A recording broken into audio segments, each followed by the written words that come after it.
ready.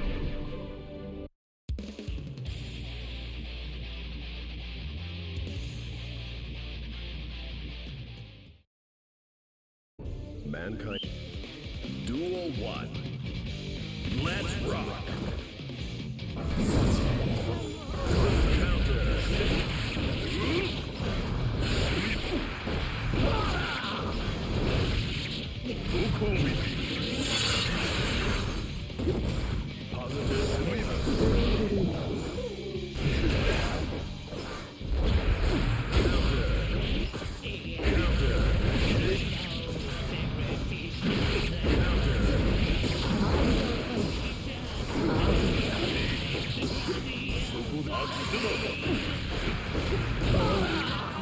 Slash.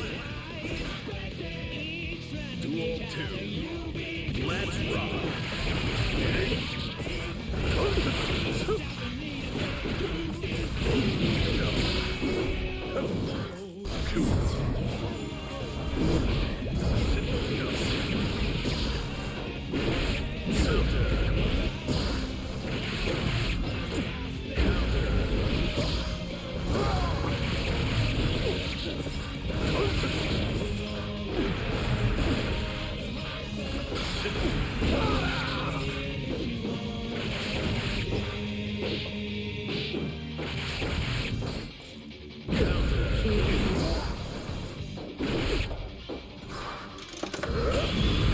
See if this works.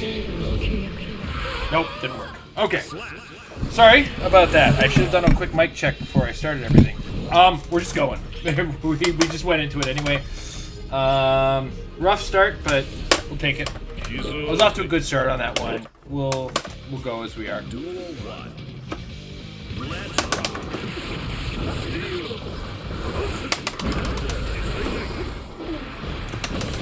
Damn.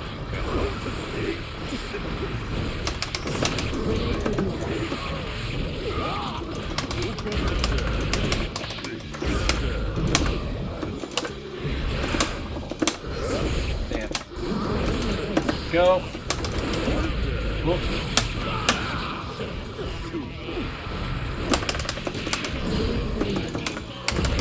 Oh, well played, sir. Nope. Okay. Getting our flow, we're getting our flow. How you doing tonight, Slash? Good to see you on the stream where I love you the most.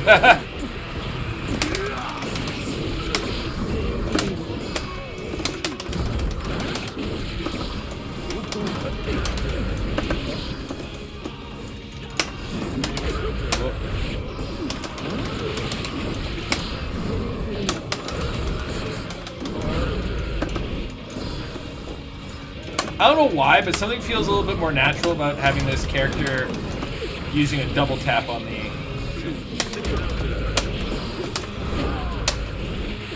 Oh, problem. Nope, wake up.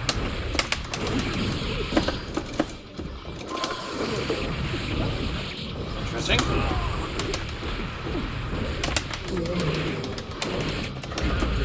Oh! Almost had it, and I threw it by pressing a button. Oh well. Hey man, you made me a better player. I can easily recognize my problems now because of you. Yeah, I don't know what it is about Testament, but I feel more natural double tapping the controller as opposed to finding my button.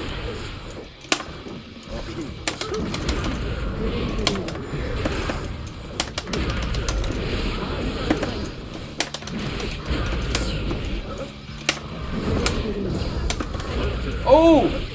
Damn.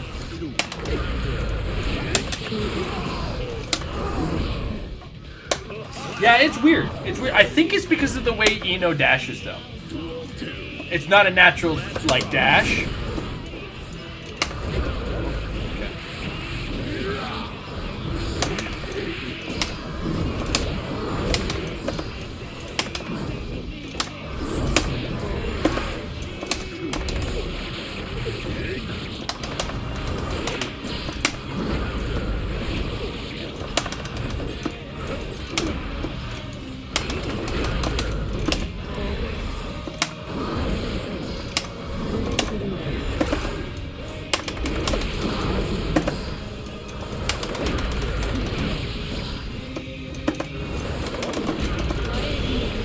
Clomp. I'll take the 1. I'll take the 1. He got the ring rust on the first 2, but we're back. I don't know what it is, but I'm starting to really, like, get Testament.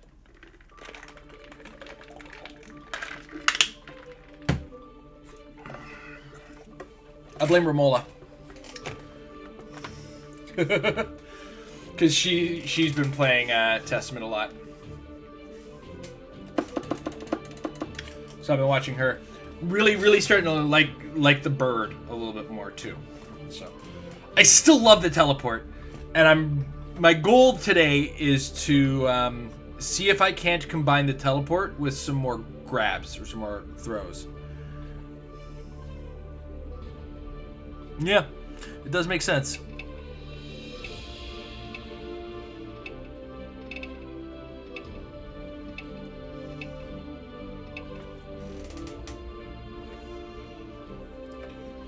Burb is good. Are you ready? Ladies love Kool-Aid. Wonder if he's trying to say ladies love Kool-Aid. Actually, I should say they. We don't know. Duel 1. Let's rock. Oh, okay. Fair enough.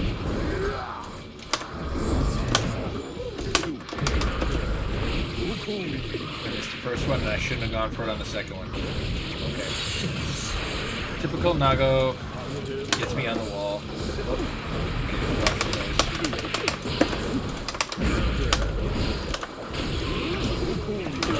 Okay, one thing I gotta get out of the habit of. I've been accidentally bad inputting punch for my fireball, and I should be using the slash.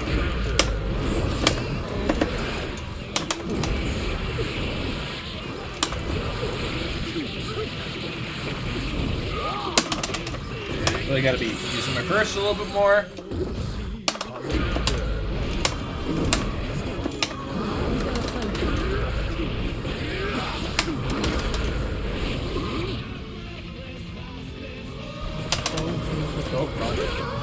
Use my burst more. Not then.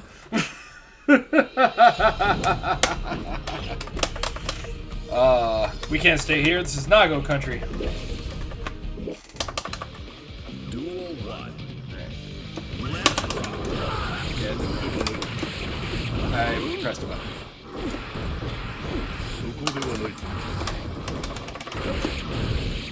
Damn.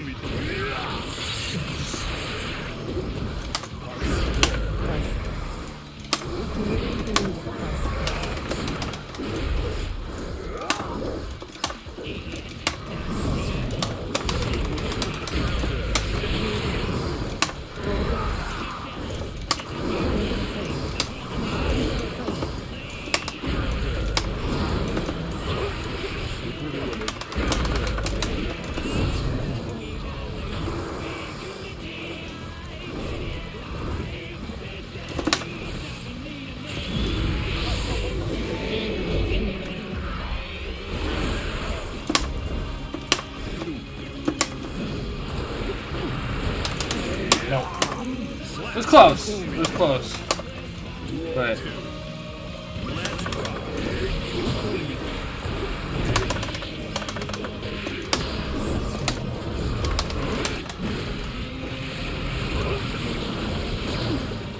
yeah, I had to break out of the chip somehow. And it was just like, that's why I should have like Romaned out or something. I don't even know if that was an option.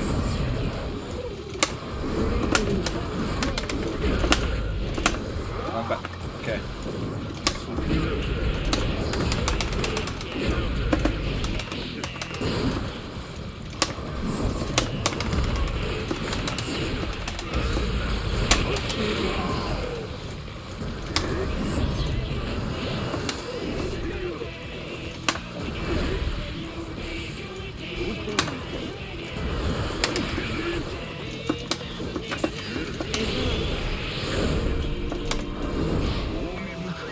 You can use the Fatness defense to prevent you.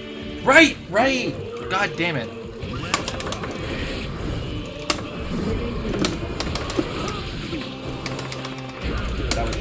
actually wanted to teleport the bill off.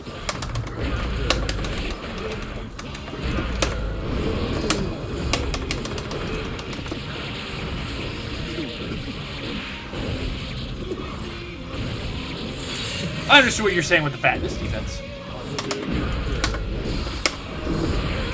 Fair enough.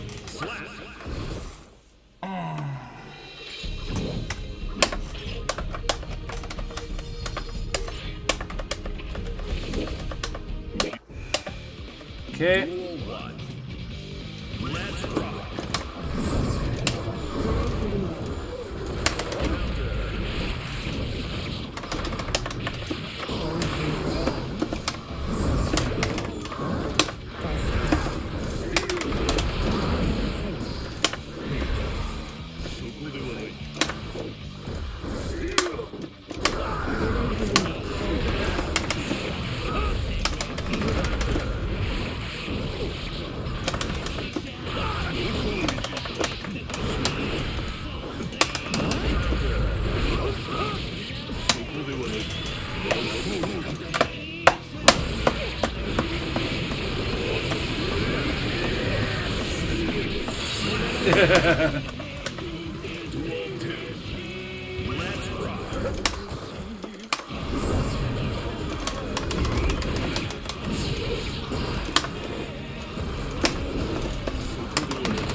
Worst time for Black Spike.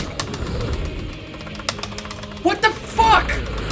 How many more teleports do you want to ruin here? God damn it!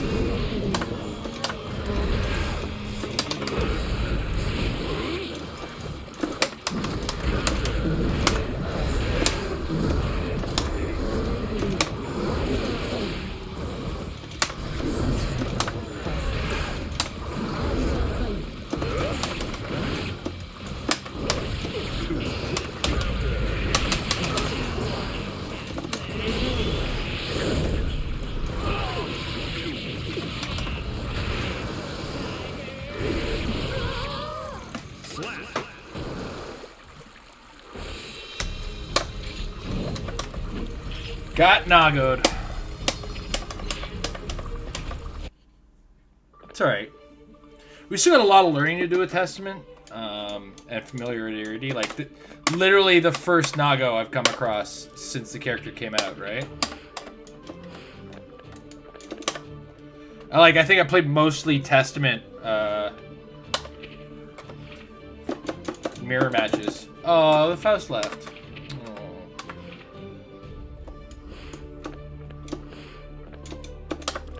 I'm taking the station.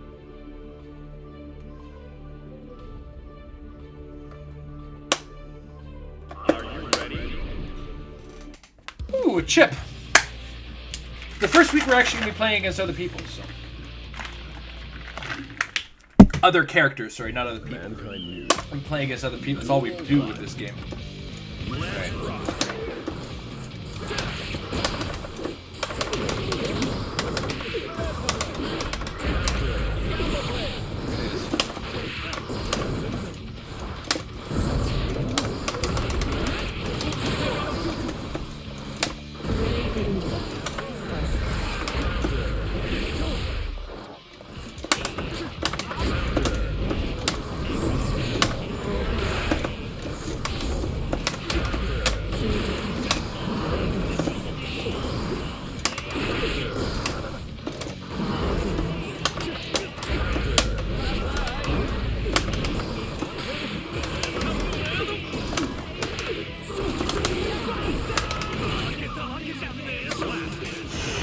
Okay.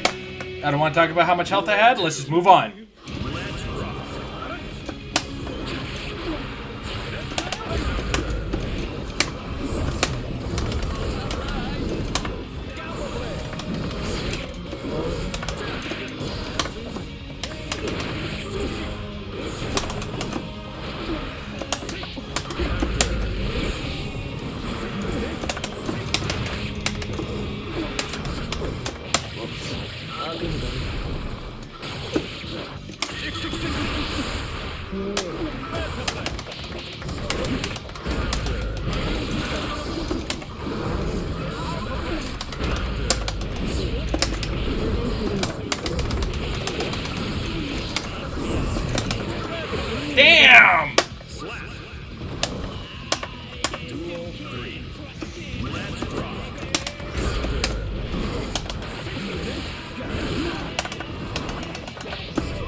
Don't want to talk about it.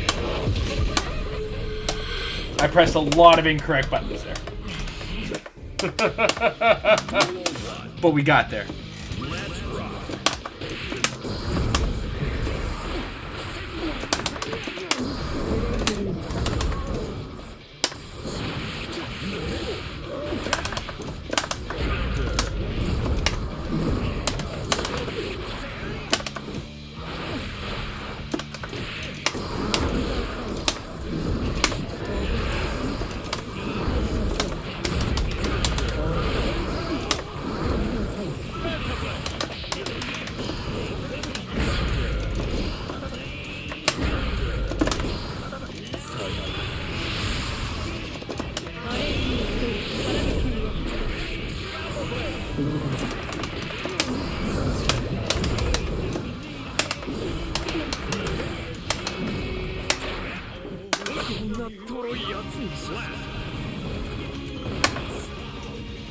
Okay, we're getting it. We're getting it. We're getting it. Let's rock.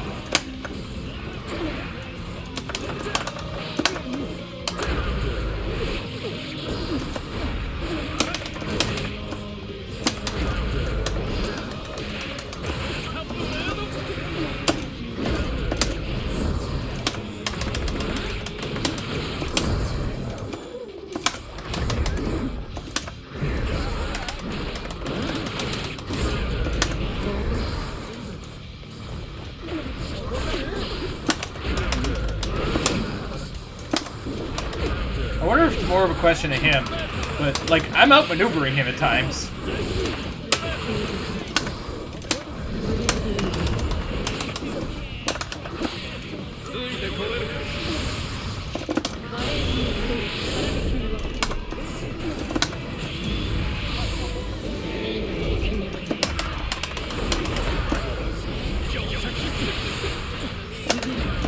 Ah, my 60 did not work catch there.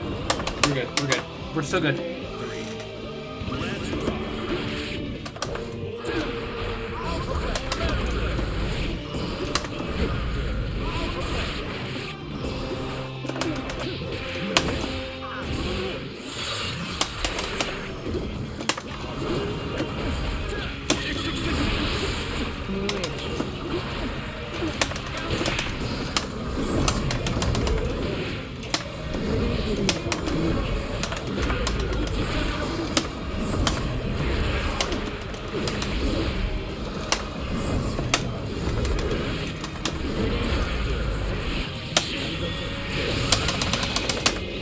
Damn!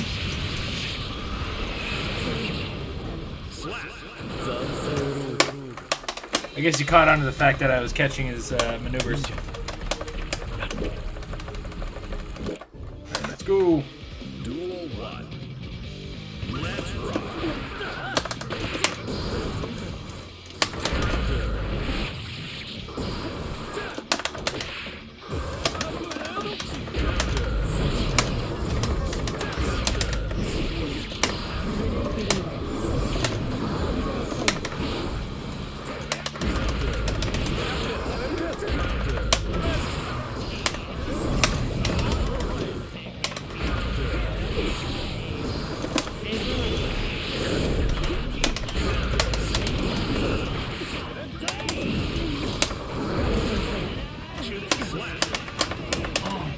Nobody expects a monster from the ground.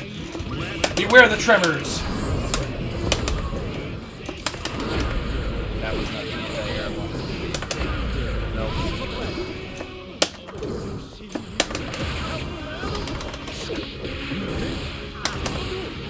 Stay in my buttons, that's all.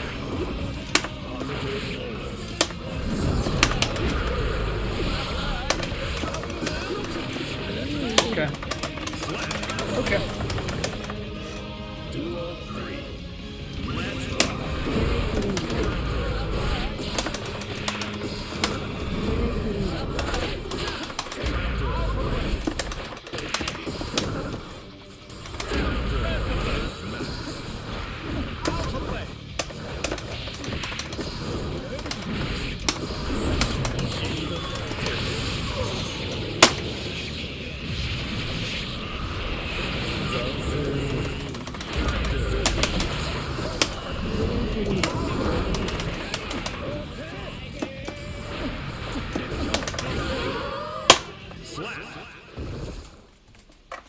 Still learning my turn on chips. Still learning my turn. Either that or he was getting his ring rust off. Because like by that third game he was a different player almost. Alright, let's go back to our friend Nago here for now. Are you ready? But he definitely caught on to some of the tricks I was using.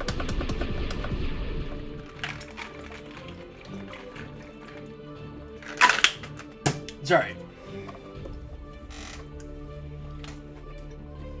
When I caught him good. That's how I'm gonna look at it. Okay, fine. Whatever. What was a Kai over here? Ooh, we had trouble with those.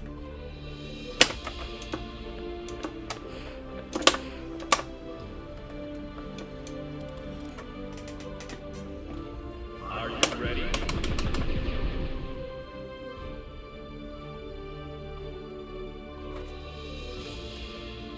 These guys are all in practice mode, aren't they?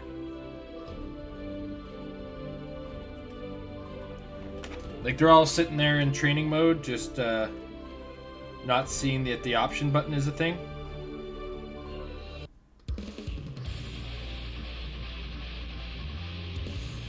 Ooh, a new follower on Twitter. What are the bets? Oh, look at that. Another graphics designer. They must be a real person who's not trying to sell me all these botted designs. Let's rock.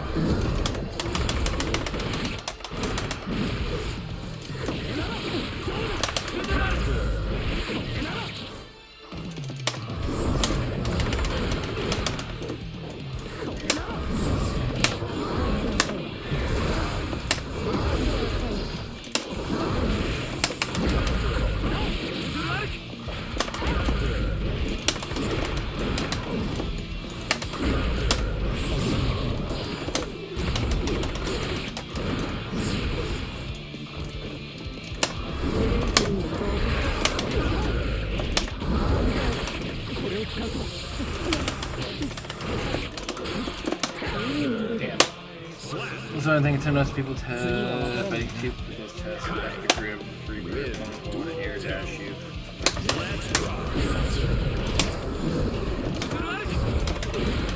That was the wrong button, but we'll capitalize.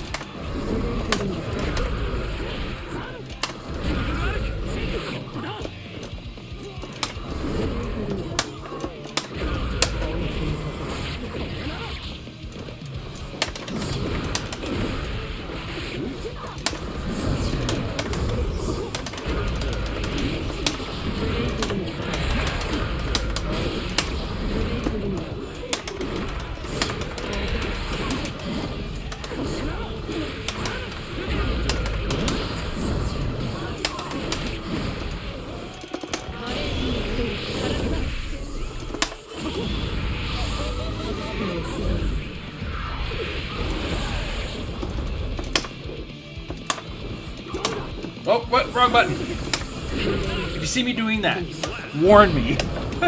Actually, it's probably too many frames too late. So don't.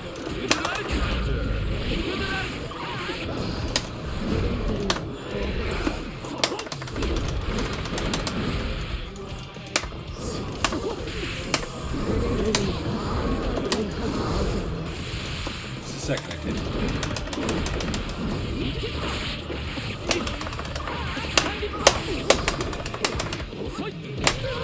Alright, come on. See you in the morning.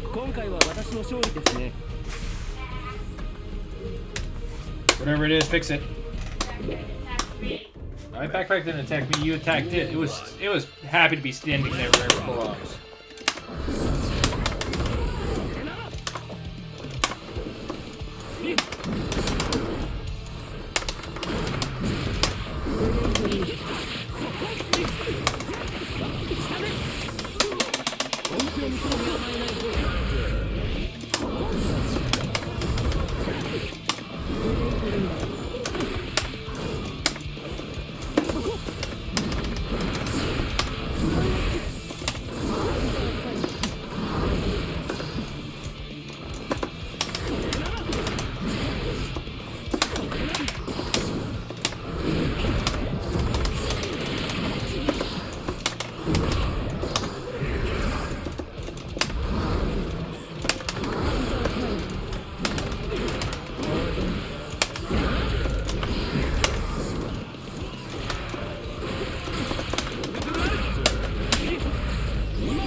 Okay.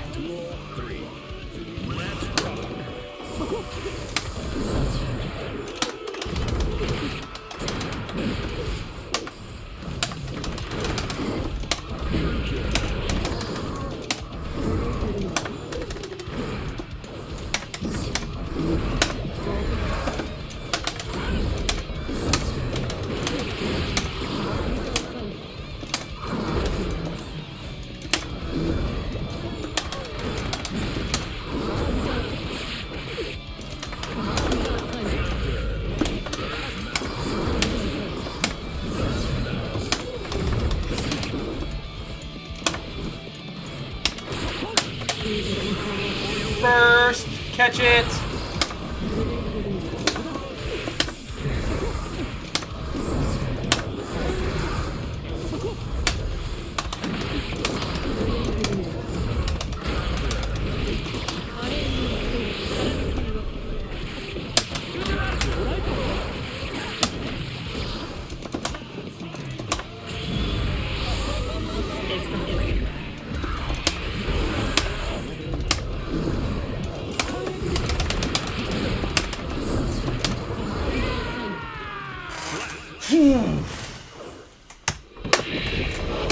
Got him.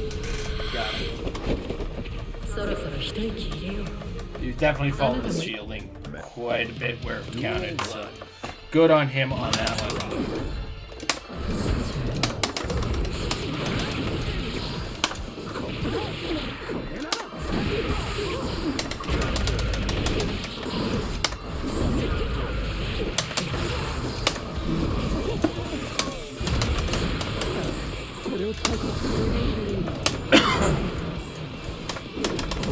Yes, yes.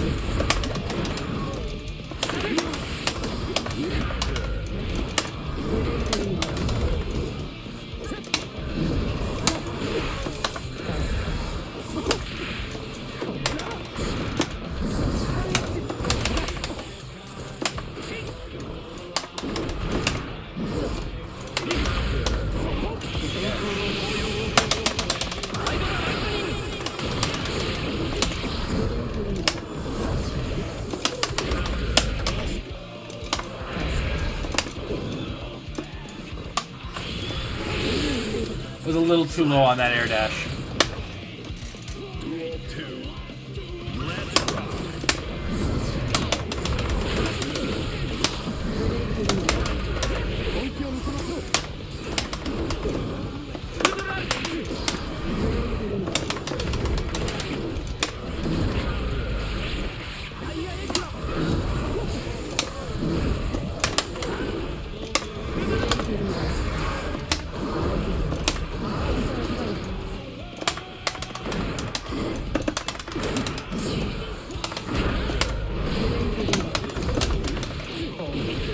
There it is. That's what I've been trying to do for a little while now.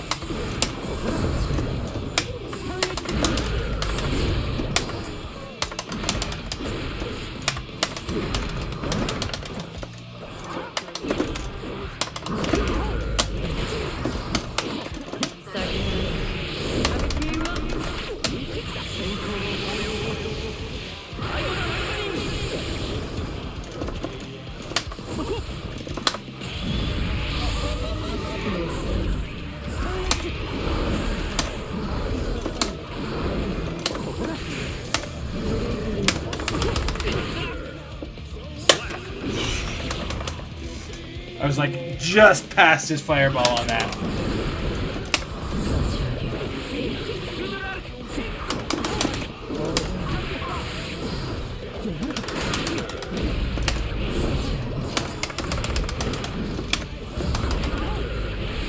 That doesn't work like that.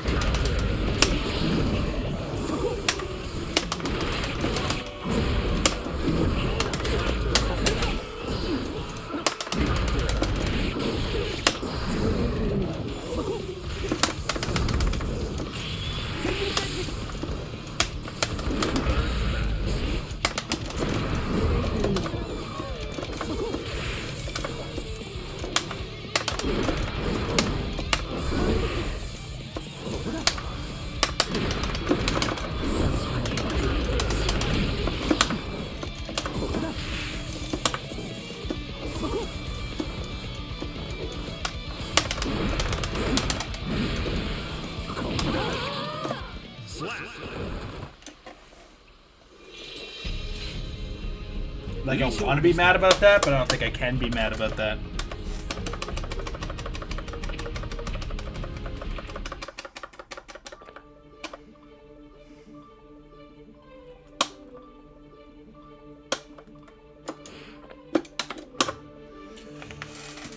Let's go around to...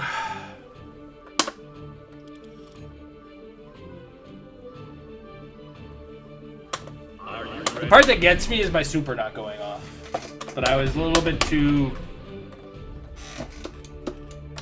a little too panicky with the punch button on it. I was doing it like halfway through the second motion.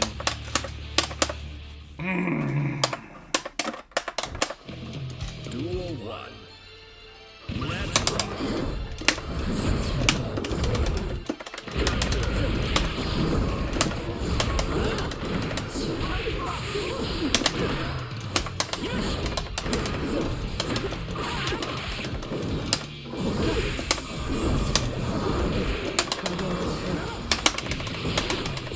So glad when I fucking hit the wrong button.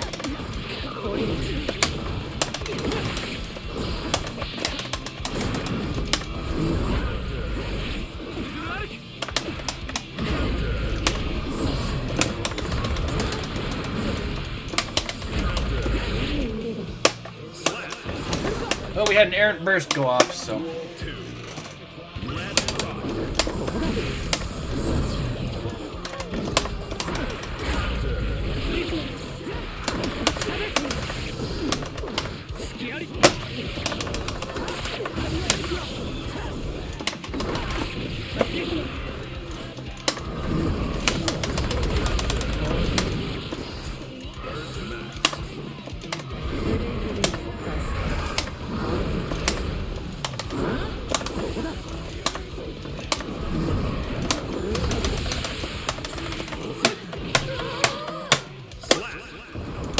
Alright. 今回は私の勝利ですね。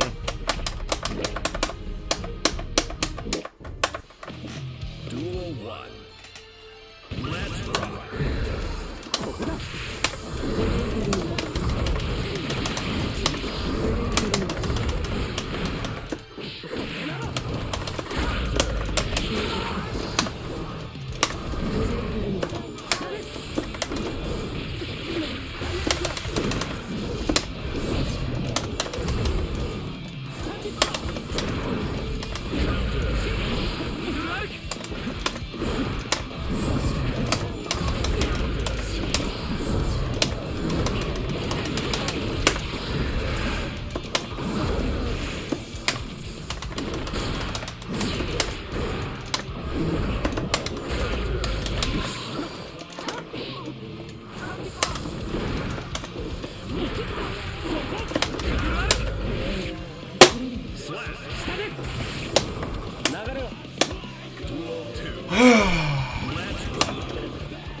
勝負でした。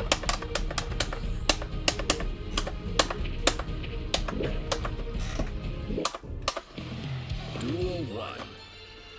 Let's rock.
Alright.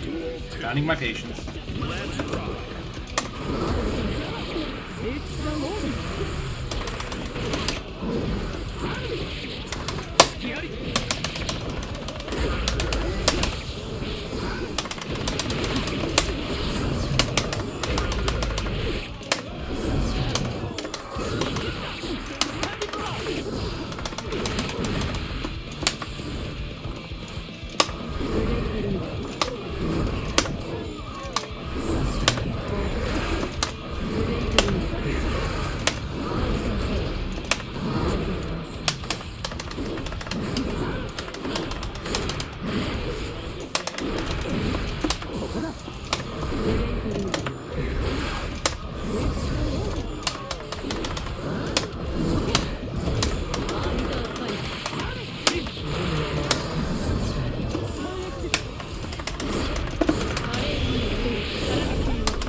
Slap. Duel 3. Let's rock.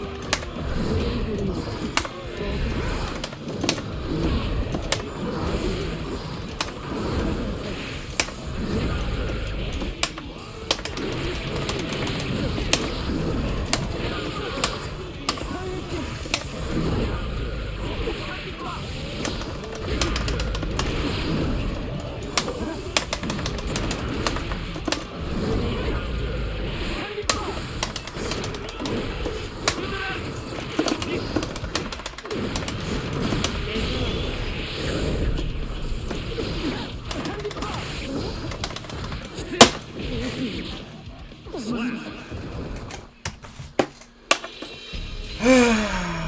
またいつでもお相手します。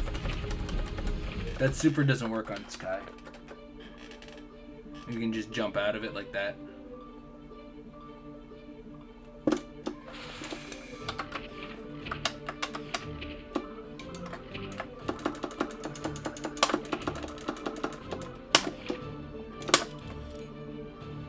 Oh, I hope you moved up a level. Because you just disappeared. I'm still trying to figure out where they work, man.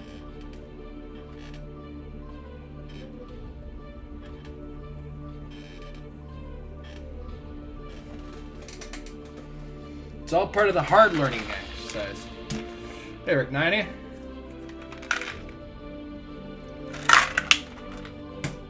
I get that, but...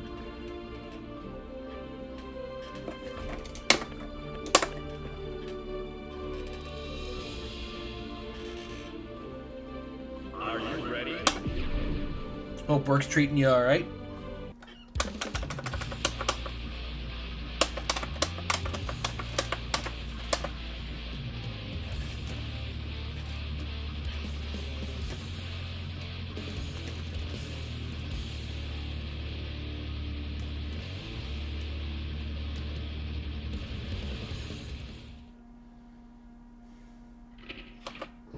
Mankind knew that they cannot change.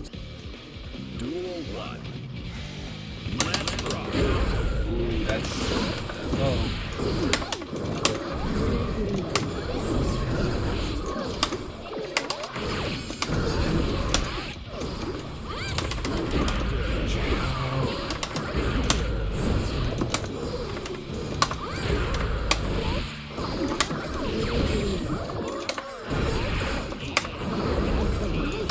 Right, okay. I gotta... That is not the... See, this is the other reason I got fat fingers. Alright, that's alright. This is already scuffed, but let's see if we can bring it back.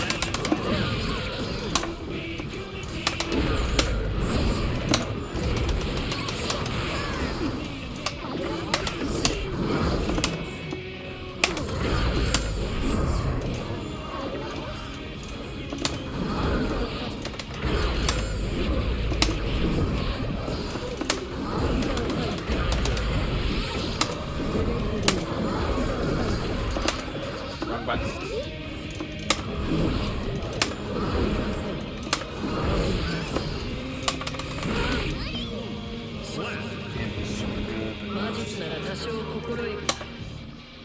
Duel 3. Let's rock.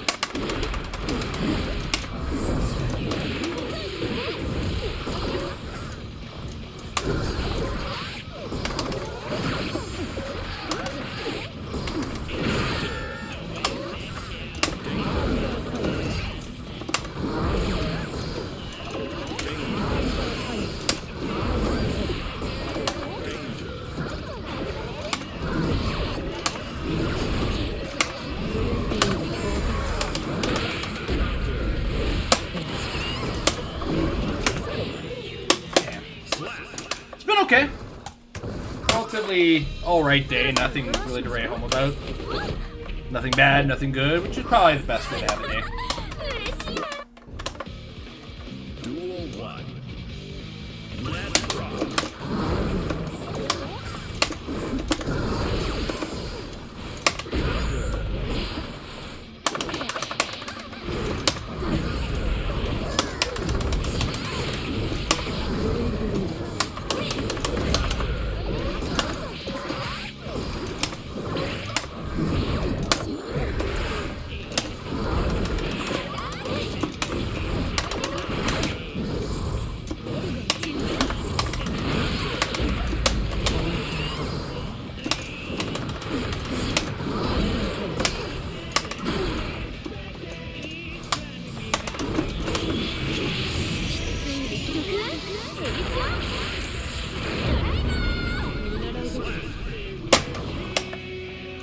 Caught in a button.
Duel 1. Okay. Let's rock.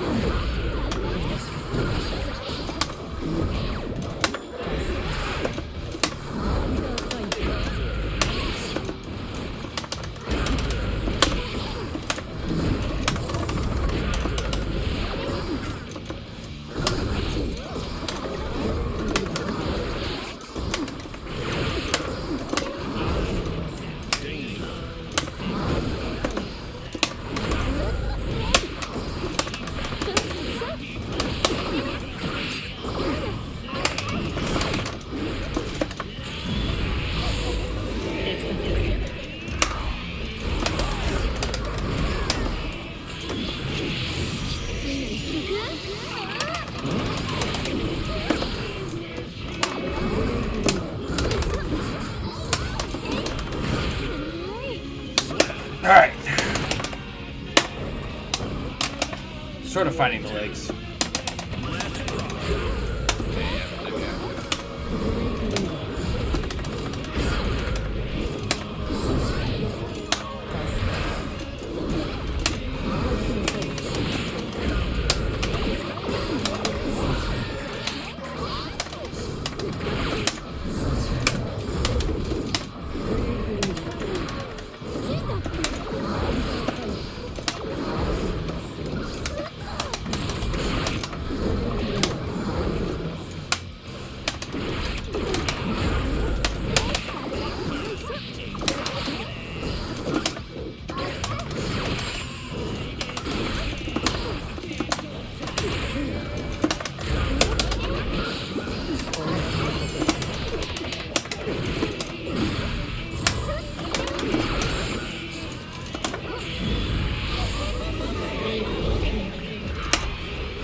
Damn, I was supposed to go high on that one. It's alright. It's alright, we're good. We're golden. No, we're not.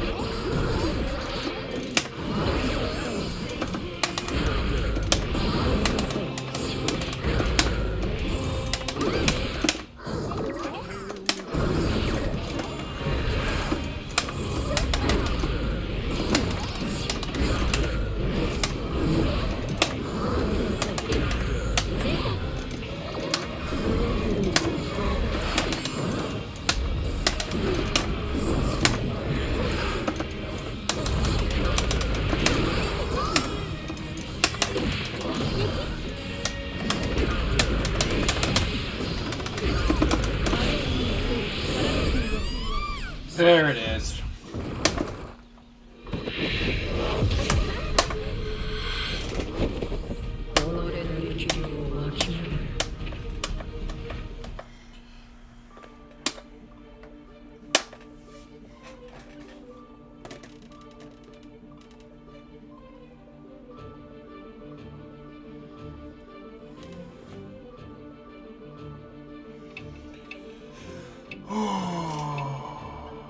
Oh, my own worst enemy is gonna be my old best friend. Alright, let's see how I do against an Eno. Are you ready? I should know what they're capable of. Should.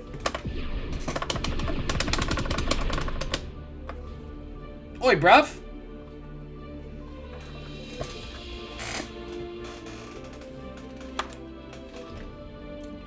All sorts of match and lead in this game.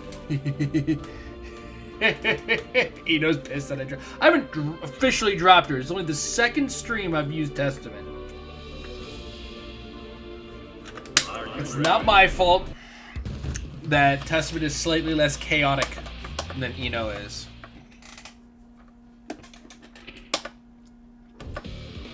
Duel 1. Let's rock. Alright, here we go.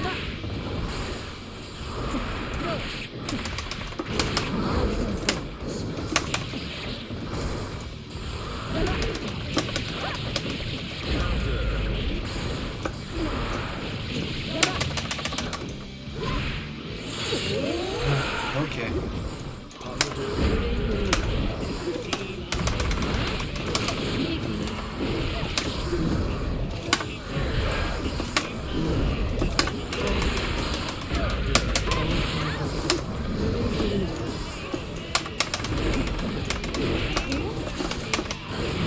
Alright.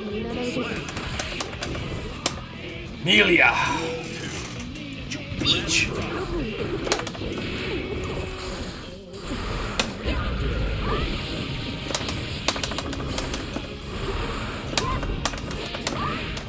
Amelia playing how I expected Amelia to play.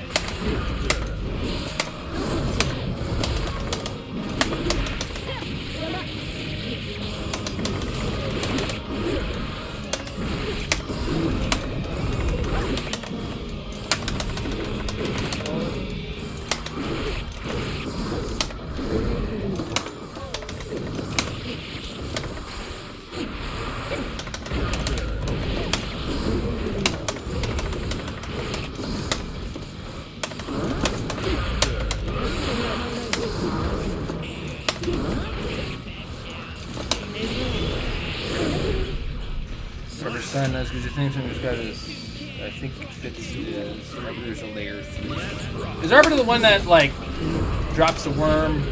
I never pay attention to any of these things.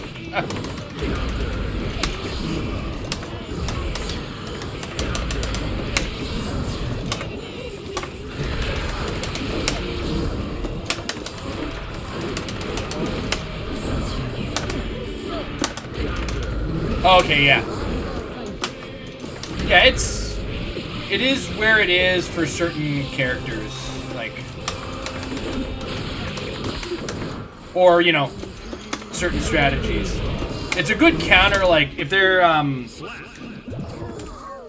projectile spamming, it's really good to get around that. That's what I have been finding. Like, that Jacko was just throwing balls. It's like, alright, fine, I'll just fucking Arbiter. Or are you talking about Big Chomp? In which case, yes, it only works off a combo.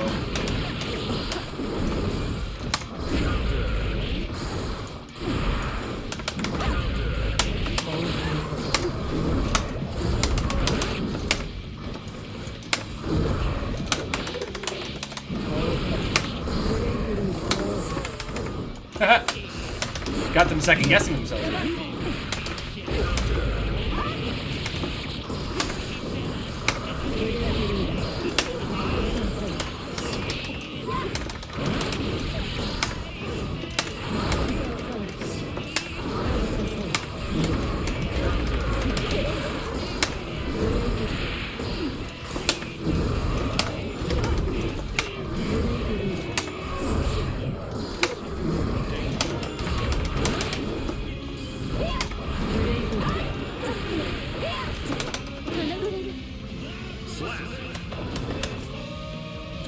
Yeah.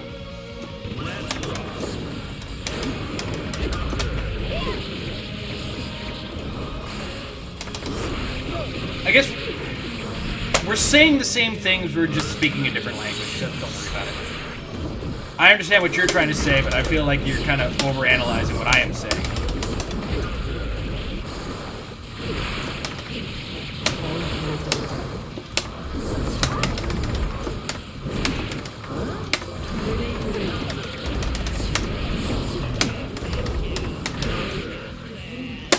Because I was using it to stop, like, if they're camping back and they're firing projectiles, okay, we'll block the projectile and get around it, right?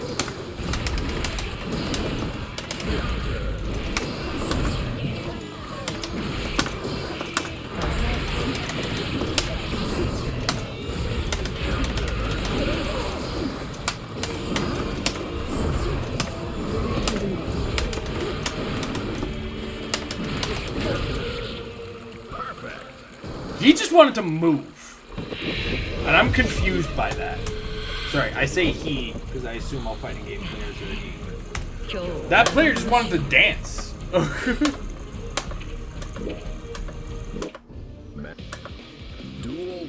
I mean, it isn't when it's going under them. Like, when I was doing it against Kai's, it wasn't blocking them or anything, it was just going right under them, right? But I catch Kai on the charge up, and it was beat.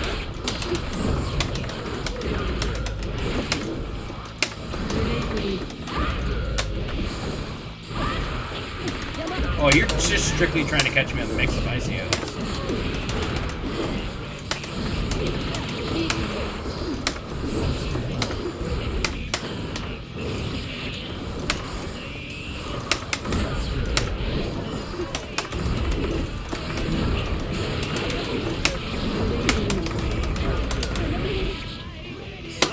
Like, this guy's not throwing an attack until he catches the mix-up overhead. It's weird. See what I mean?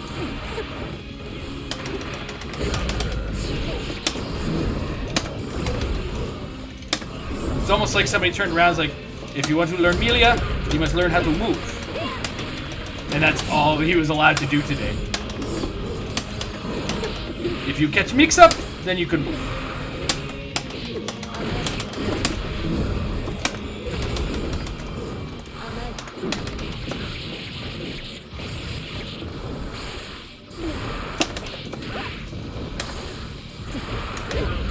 I don't know why I hit a button on that one.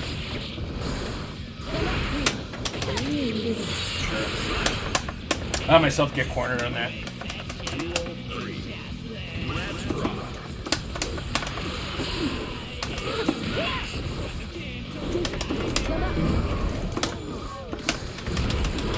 I thought I'd catch her in there.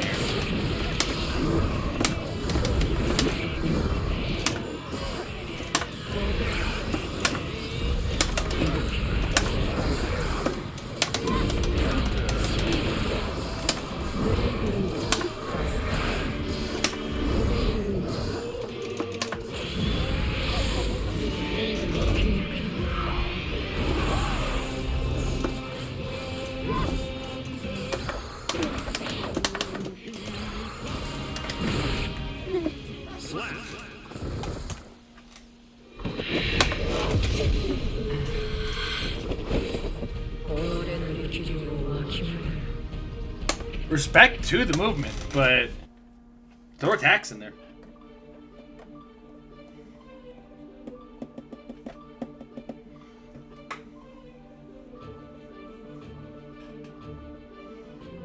Yeah, it's really weird. I mean, I saw some attacks get thrown, but not a single one landed. I'm wondering if that melee just didn't know the hitbox on Testament, or if they were throwing attacks a little wild. I don't know. It was hard to tell. I could definitely tell that they were doing more moving than attacking. You know what I mean? So.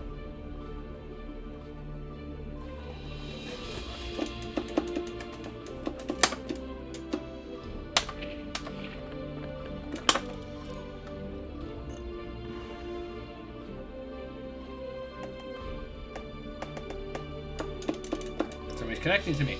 Are you ready? It's another Kai. All right.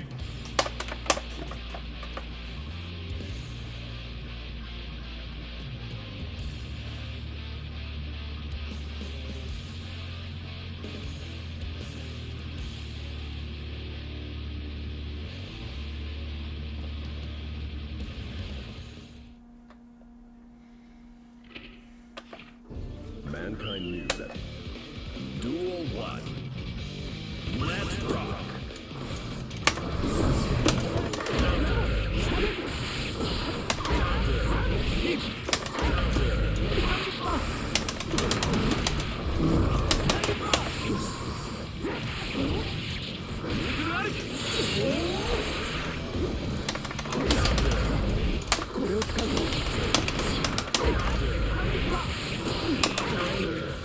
Look, if it works, it works.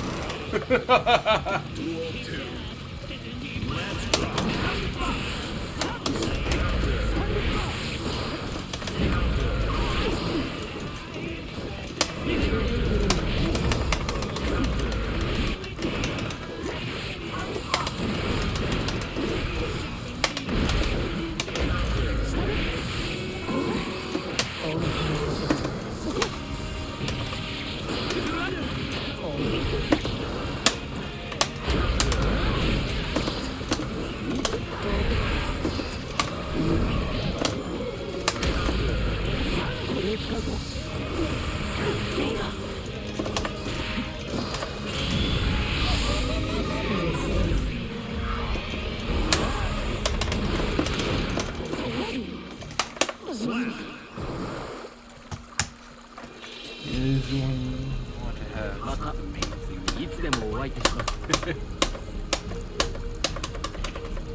Yeah, I'm still trying to figure out what strings together, because everything else seems to like just drop. Let's rock.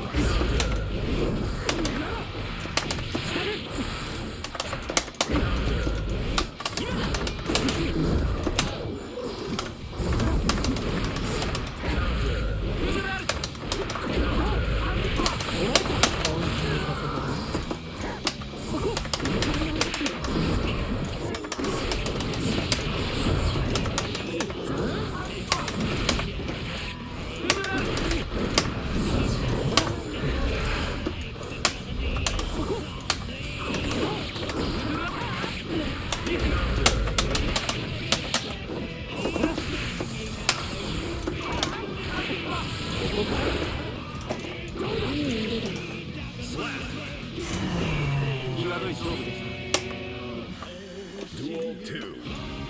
Let's rock.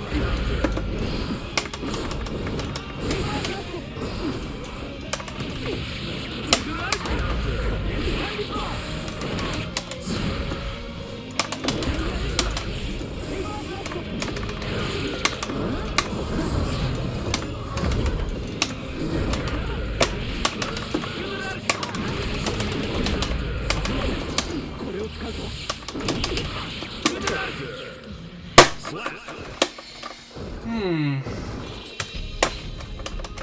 今回は私の勝利ですね。 Okay, it fucking figures. I'll explain why. That guy probably had a bad day on Testament Day.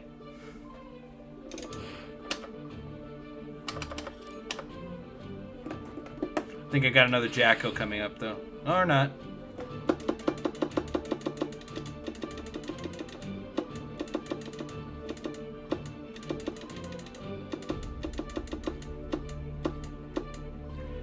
Does that have centaur legs? Look at me with my boring bald guy with the hoodie.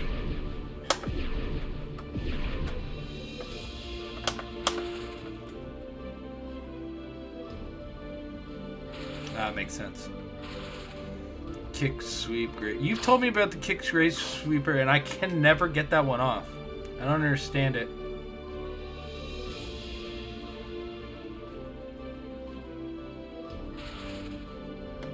Thing is, where I have my kick sweep. No, kick sweep. Yeah. Are you ready? Shouldn't be that hard. Where my buttons are, it's not so terrible. Duel 1. Let's rock.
No, that's cool. That's cool. No.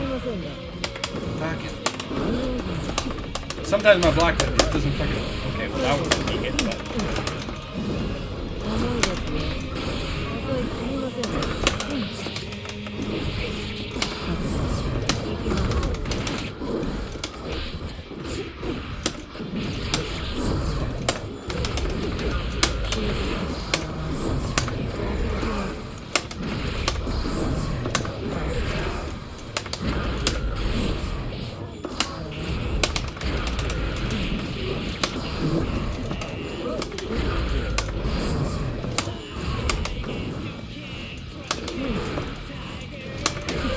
Oh! Almost squeaked that one out.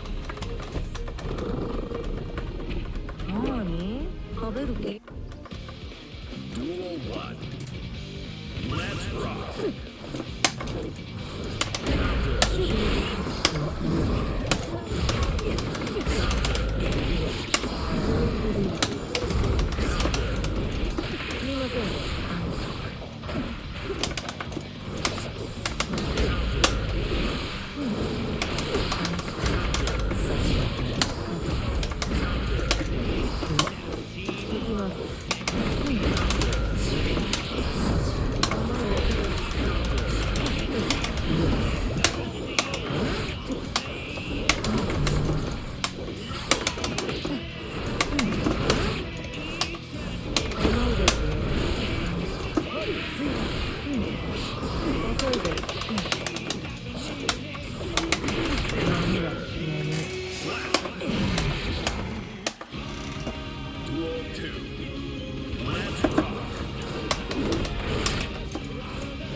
Duel 1.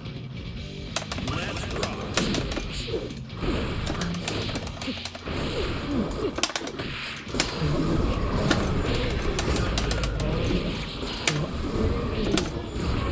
Whoops.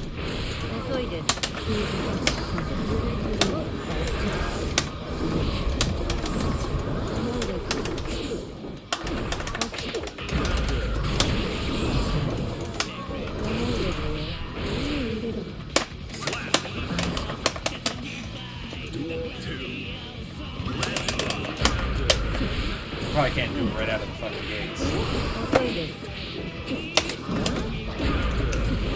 Holy shit.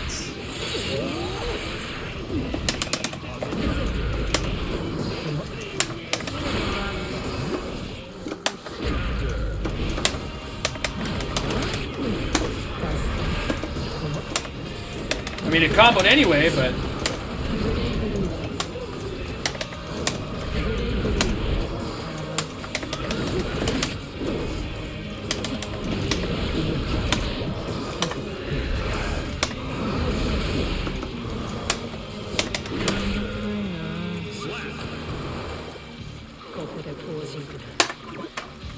Duel 3.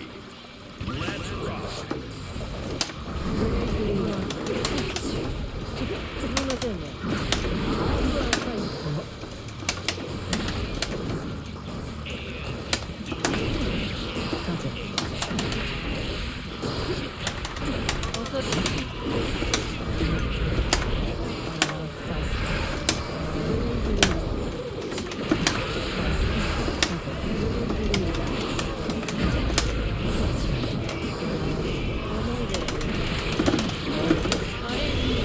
Glomp. Nope.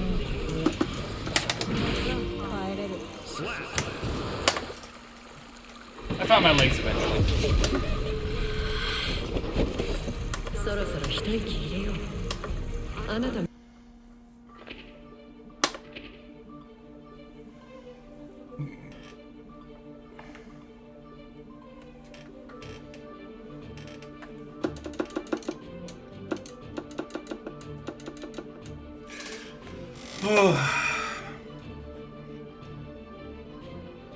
There's nothing wrong with more Grave Reaper. It's almost a setup for everything. Like it's one of those things it's hard to not do a lot of, right?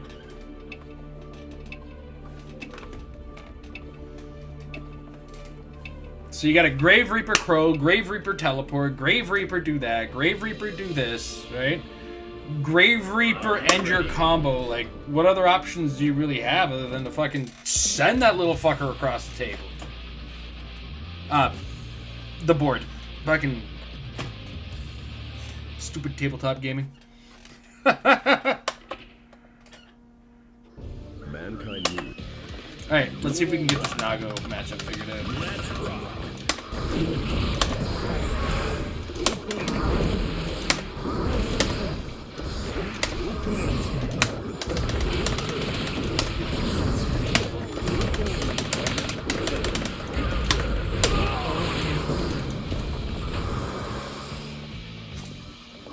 Nope.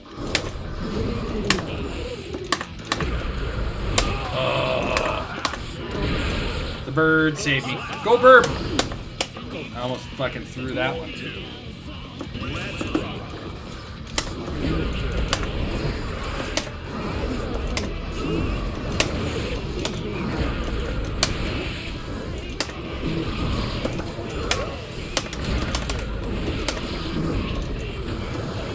No. You just chill over there, man. You do your thing. Yeah, danger, whatever. I don't give a fuck. Dude, if I go close to him, I die. So let's not and say we did.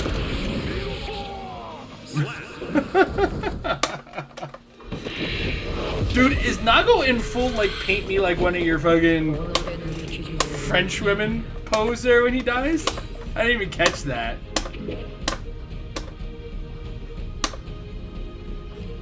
That's amazing. This has got, like, I got no time for this beating you just handed me. Fucking whatever, man. I mean, he is like a fucking samurai vampire, right? So he just took it on the chin. He's like, yeah, whatever. I don't give a fuck.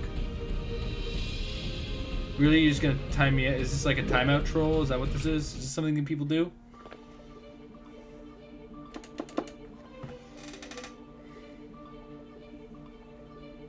Alright. Oh, is it? Okay. This is my first entry into the Guilty Gear franchise. And I haven't even played the single player mode, which is apparently just watching an anime, apparently, mostly. So. Slayer. Okay. Yeah, dude, it's gonna be me again. Xrd? Okay. Are you ready? I've wanted to dabble in Xrd, but I don't know if I can go back. Like, is it... I don't know. I hear people... Twitter is what it is for the FGC. You know, a lot of people are like, oh, Xrd is better than this. Just give us rollback and it'll be the greatest thing ever. But I don't know. Every time I see it, it looks very stuttery, if that makes any degree of sense.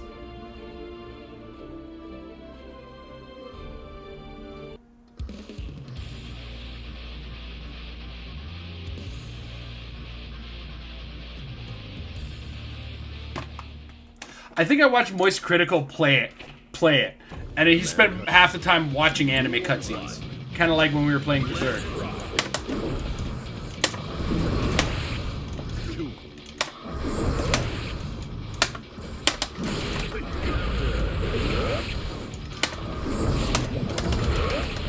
Whoop. Okay.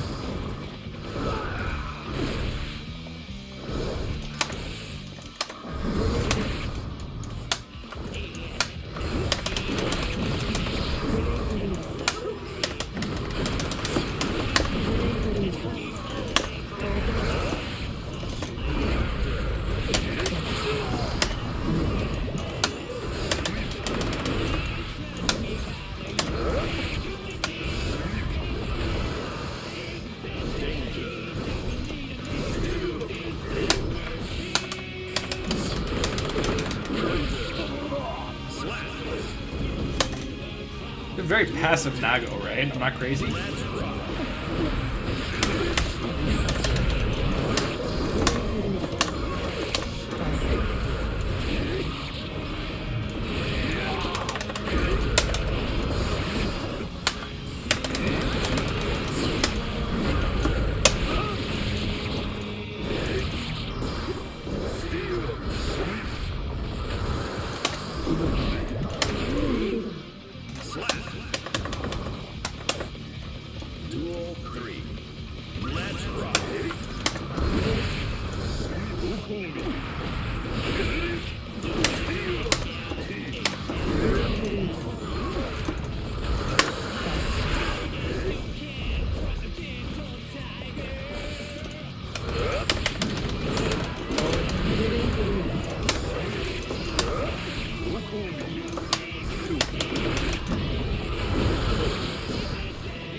Like, does he think he's being clever? I don't understand. He's playing to my game, and or he's playing to my advantage, and I don't think he wants to be doing that. Well, I can sit back all day, watch him blood rage and whatever, but I don't know. I don't want to be like presumed to know what I'm fucking talking about.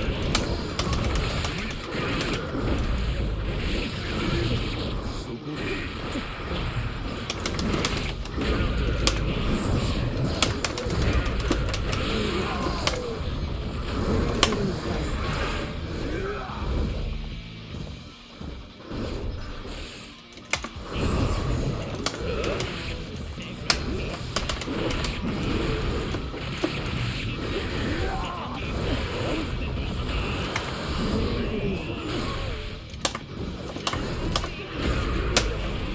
I kind of lit that one.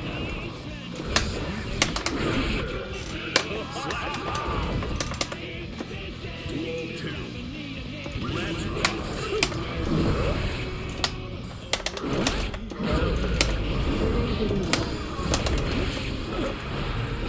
Okay, I gotta stop throwing him the bone.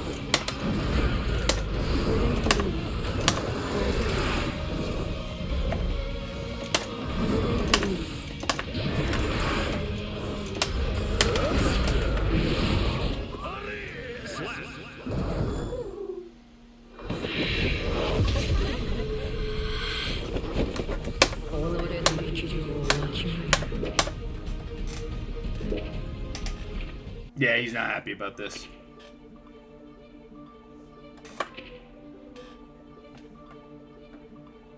I think he full-blown rage quit on that. Okay, I gotta pop to the washroom, so we're gonna get off of the machine.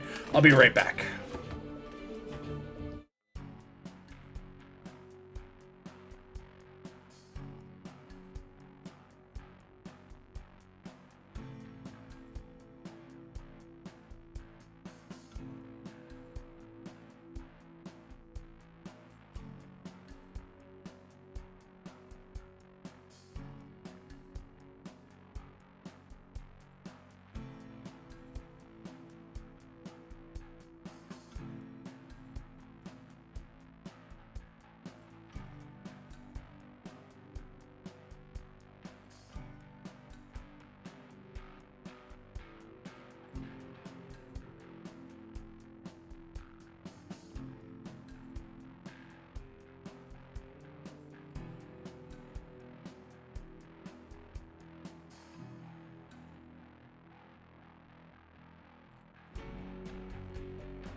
So I just got a weird comment on Instagram. It's in a completely different language, so I don't know if it's Portuguese or Spanish.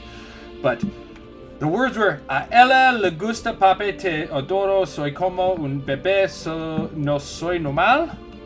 What? What's going on here, Instagram? It was a post with my beard when I first paint. Like, can you even tell that it's green right now? Like, it's kind of bad. The dye did not hold this time. It's a shame because this is going to be like the last thing. Maybe, I don't know. I'll put it in Google Translate, see what happens.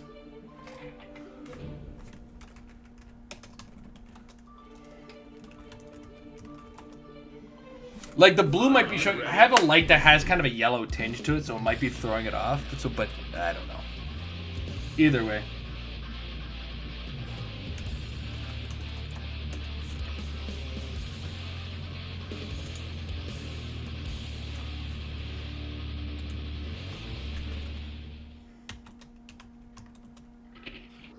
Mankind knew that they cannot change. Duel 1. Let's rock. Whoa!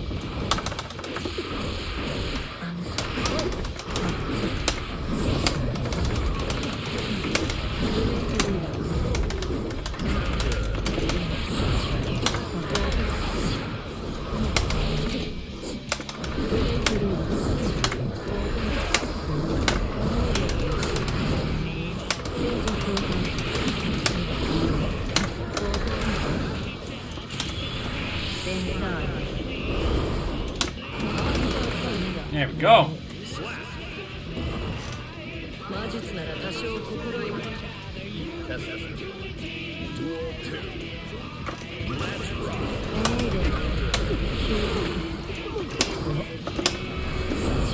投げますね。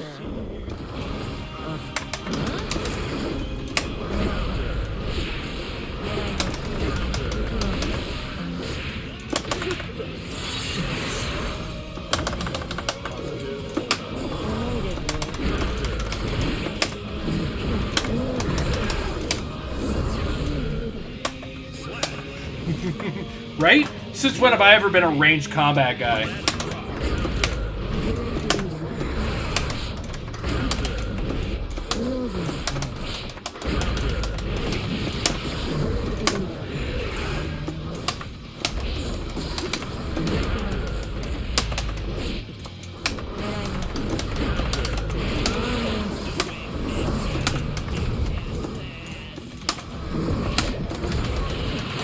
Is this where I start using a bow and arrow in Elden Ring?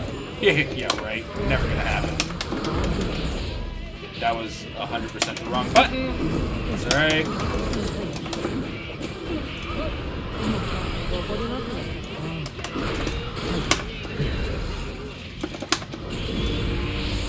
I hope this works because he's dashing it.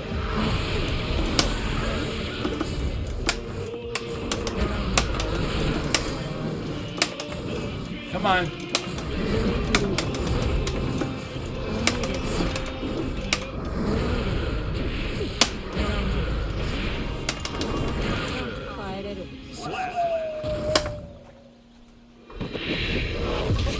Did I squeak that out? Yes. Did the lag start getting a little crazy towards the end of that? Yes. Duel 1. Let's rock.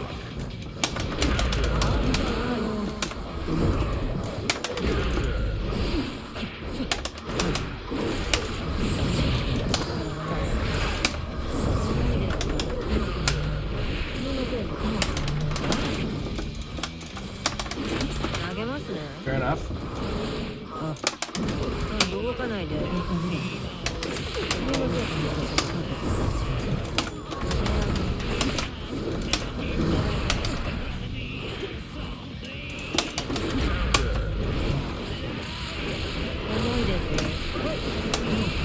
Damn.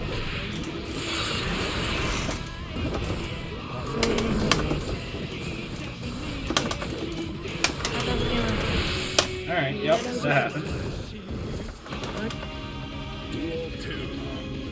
Let's rock. 動かないで。 Holy shit.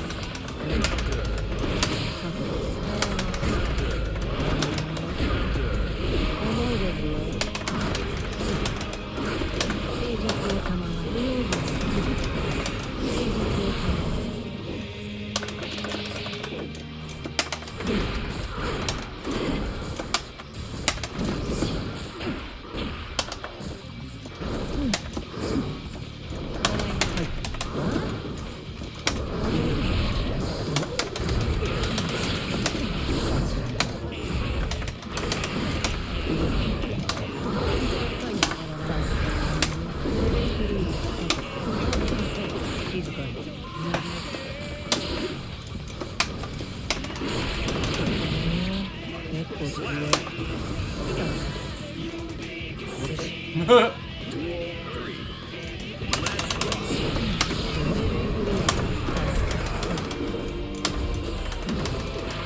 Fair enough.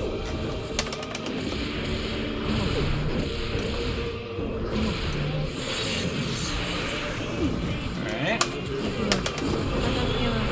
Yeah. I went and did something stupid, like hit a button.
almost had that back end. ダメ。ここはイグアスじゃないんだよ。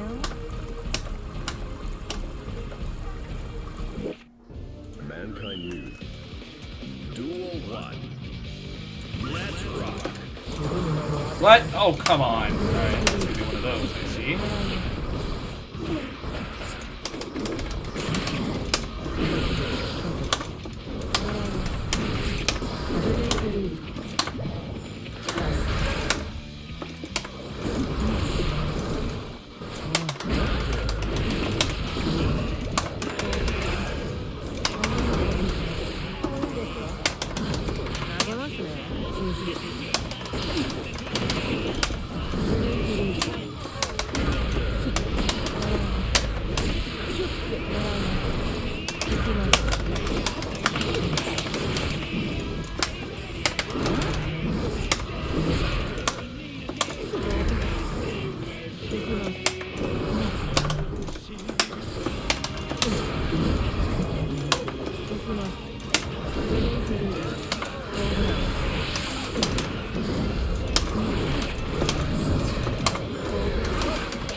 Why does he keep doing that?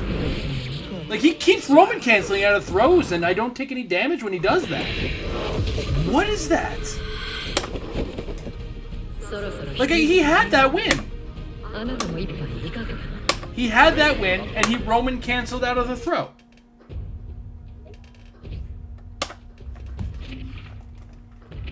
Move on to the next war.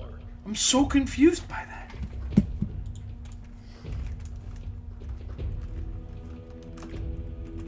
Maybe.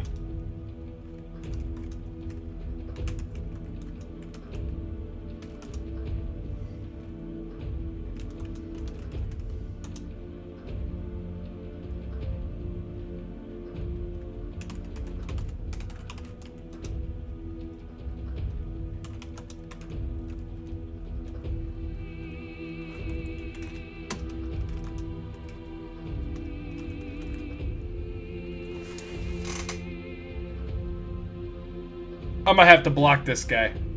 I just translated what that thing was.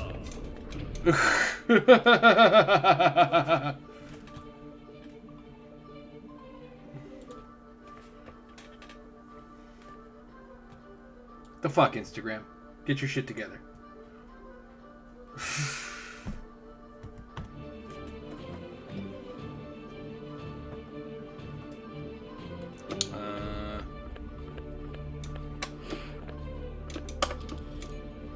No. Yeah, it was creepy. It always is. I don't think I've ever gotten like a comment on Instagram that isn't like somebody I know directly commenting on my stuff, and it's always like some shitty ad, some shitty graphics design thing, or some fucking weird shit.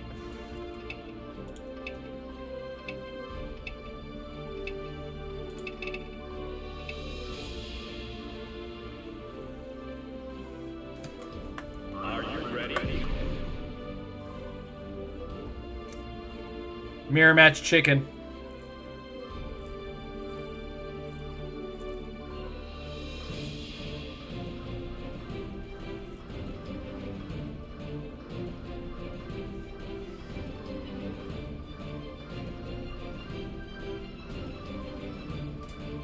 Honestly, I should have checked the account. It...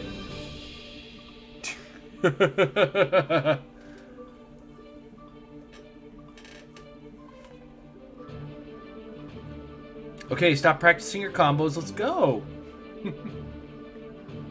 Wait a second. What the fuck just happened here? What were we at? Was it this?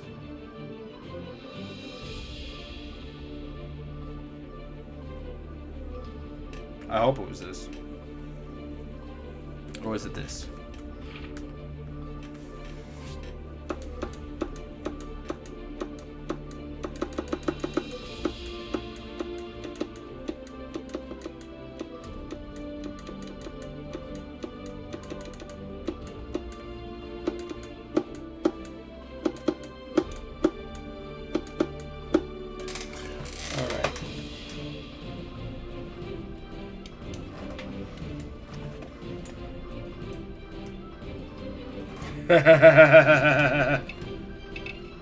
Fair enough. Fair enough.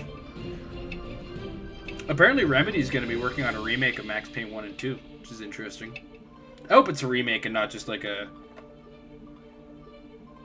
What's the word I'm looking for? Remaster.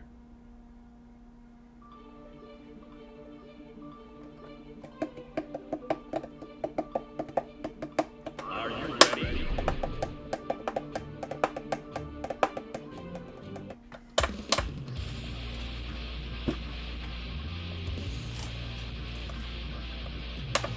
Yeah, it should be interesting. Remedy's a really interesting game company, man. They make some really cool shit, man. And like they put some thought and effort into a lot of their shit. All right.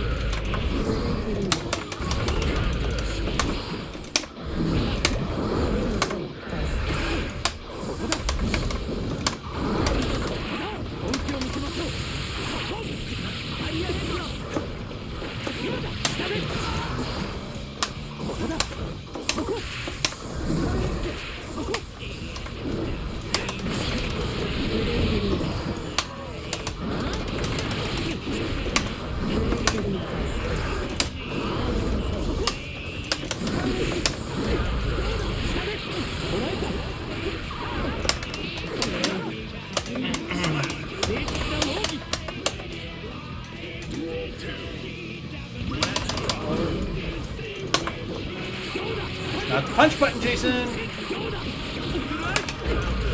Fuck.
have to check something on that.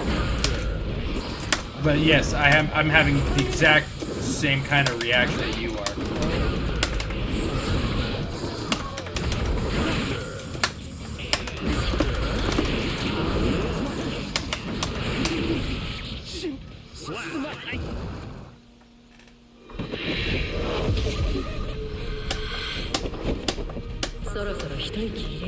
I have a feeling the two ladies there get you both the stain and the placement, but we gotta figure that out.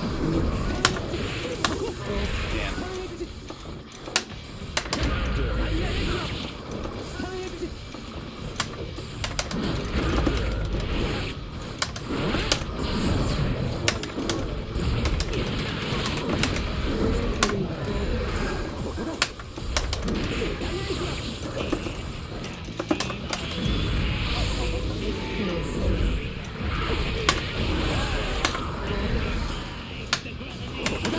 Nope.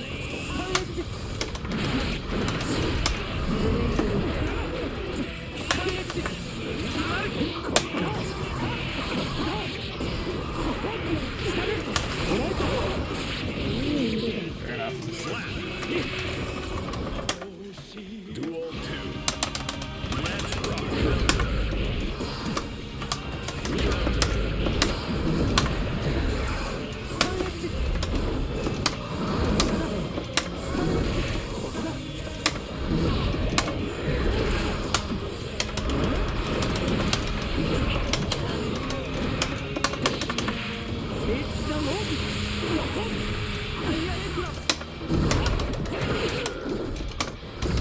Nope, it's too late.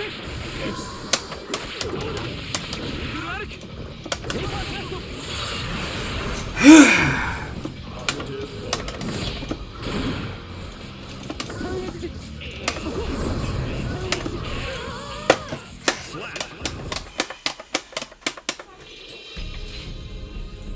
またいつでもお相手します。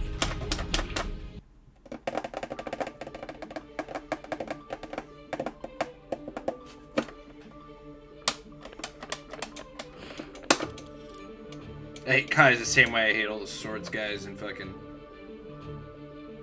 Smash Brothers. That's just me being salty. No. That was alright. I made a lot of mistakes in that last one. I just fucking... Oh, I should have played a little better towards the end there.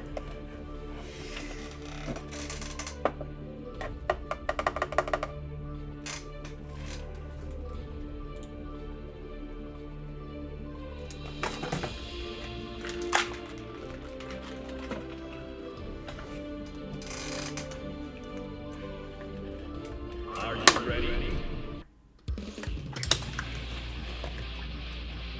Alright. Mankind knew that they cannot change society. Duel 1. Let's rock.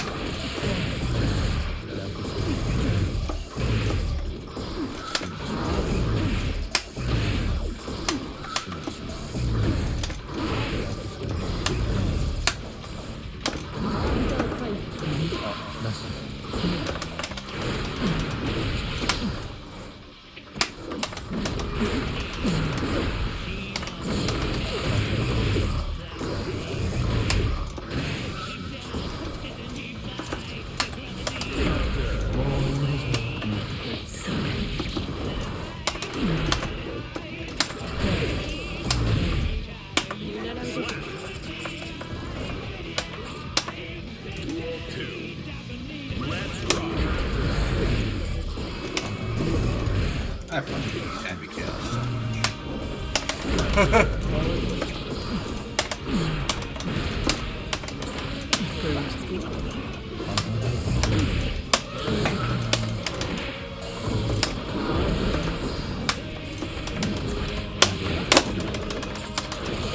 Oh god. Oh god. Where does that...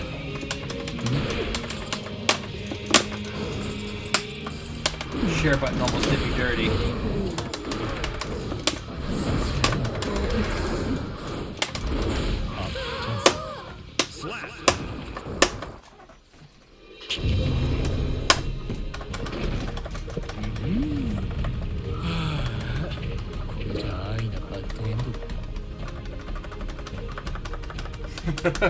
We all do.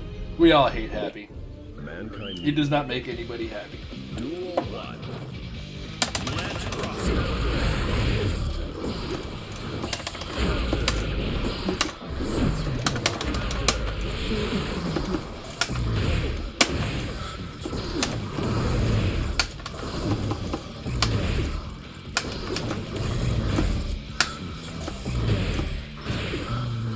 Or we can block like I fucking told you to. Jesus shit. Duel 2. Let's rock.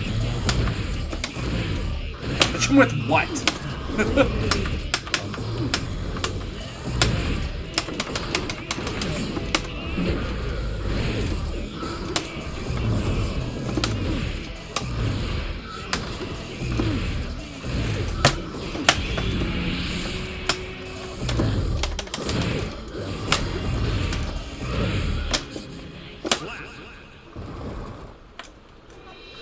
Fucking misery.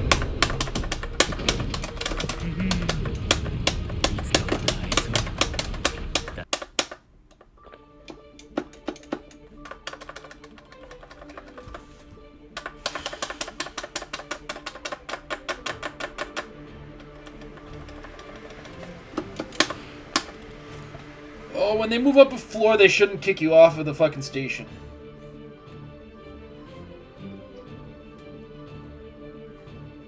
Then again, I think it is all 1,000 problems with the lobby, so that's just... Nitpicking on the lobby is just the fucking tip of the iceberg.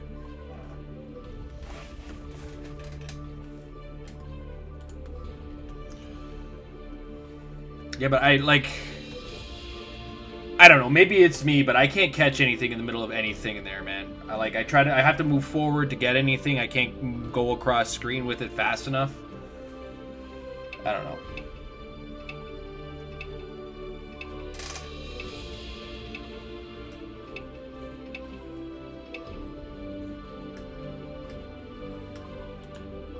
Are you ready?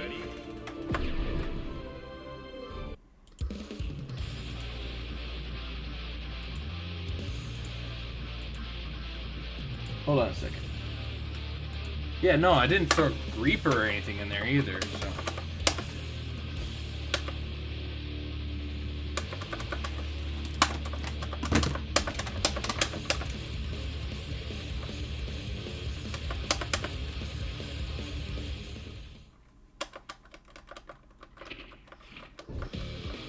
Duel 1. Let's rock.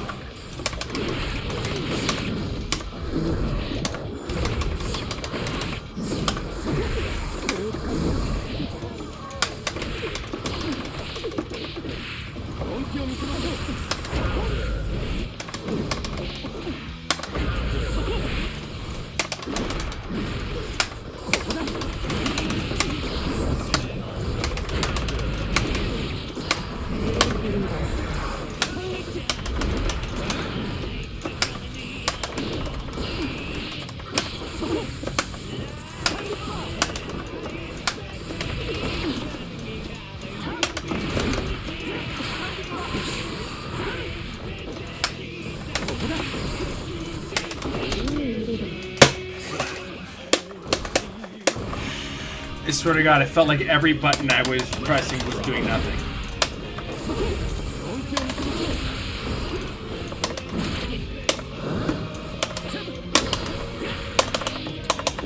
Like, I pressed the same fucking button as him.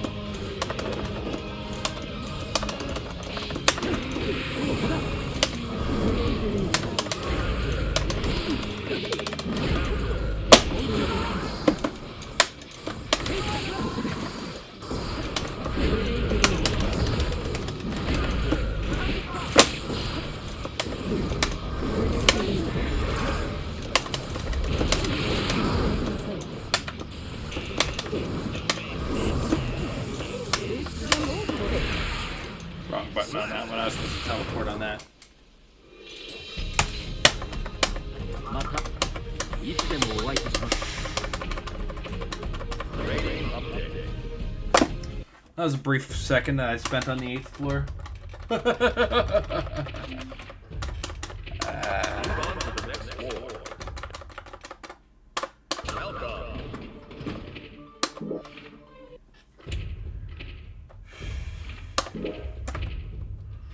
7th floor is looking a little barren. Great.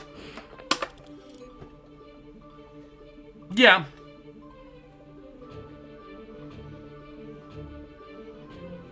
Like, I think I've done it. Yeah, I have done it today.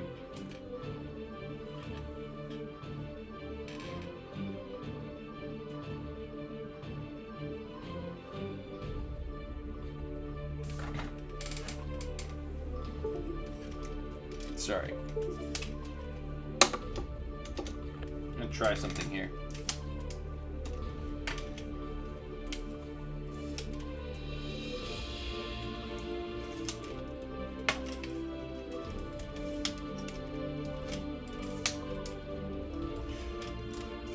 Yep, that I caught. I'm not shocked by in the least. Let's see if doing it from here. Well, I guess I gotta reconnect the goddamn camera now.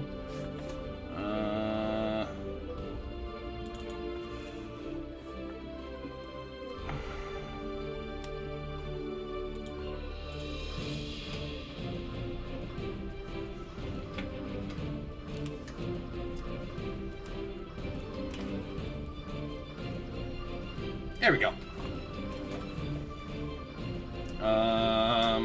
And it's just gonna have to be upside down, and you're just gonna have to deal with that.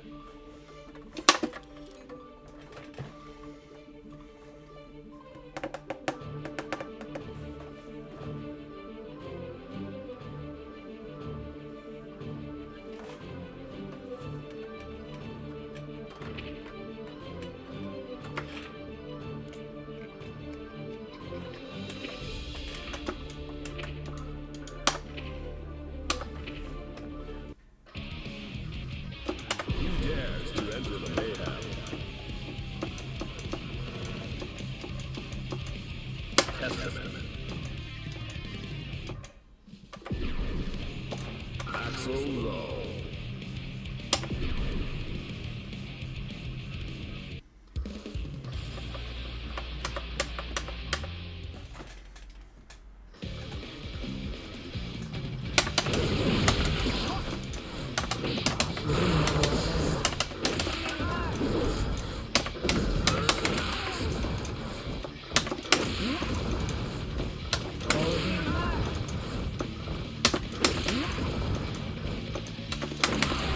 There it is.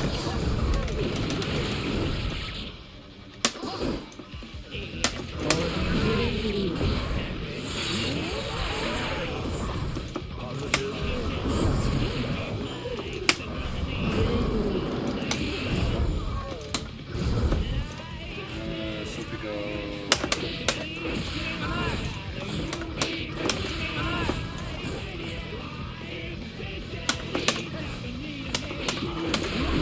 There it is.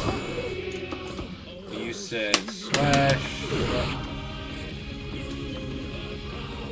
Yeah, that's what I just did, right?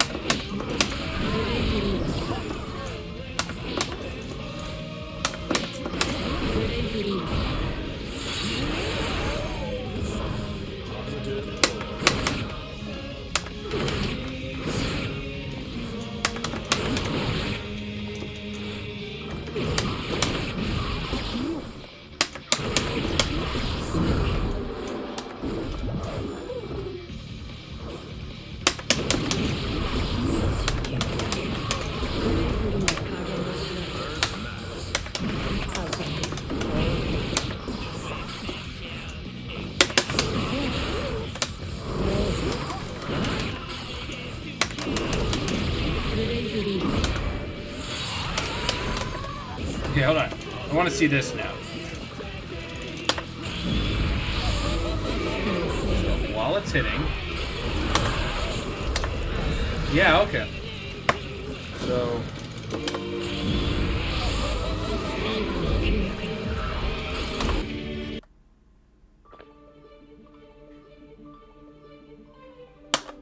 Oh, was there... I fucking missed an opponent? God damn it. I didn't even catch that. Alright, let's fight this Geo. Are you ready? Like, I wasn't... I didn't even see it on the screen. It just kicked me? Okay, fair enough.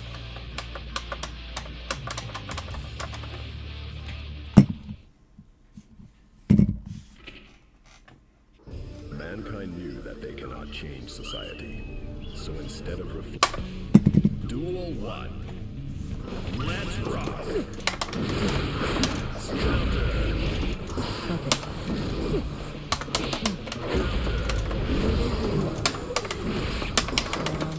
動かないで。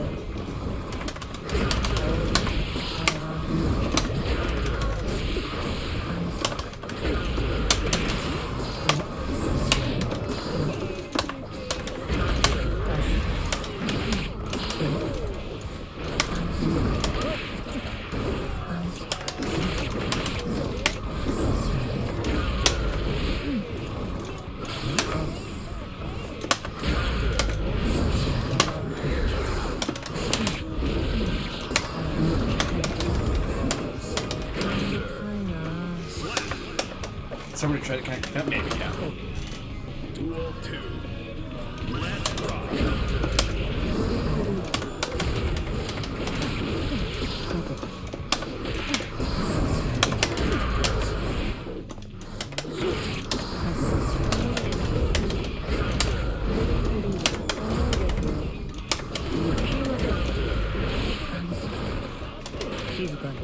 Yeah.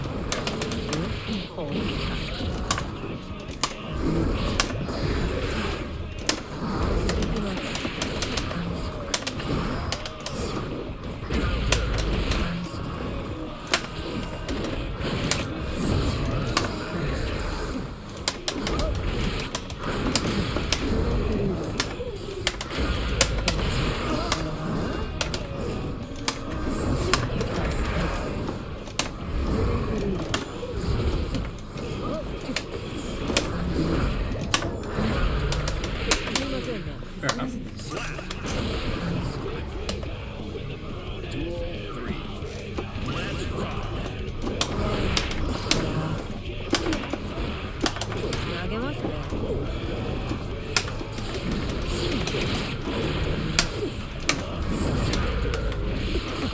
急いで。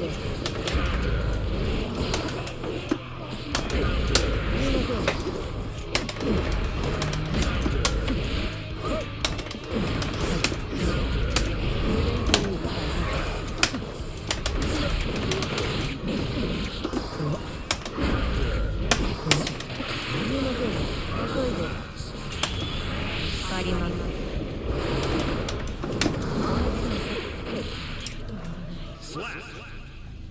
I got personally mixed up on that one. 何？食べる気？ Men. Duel 1. Let's rock.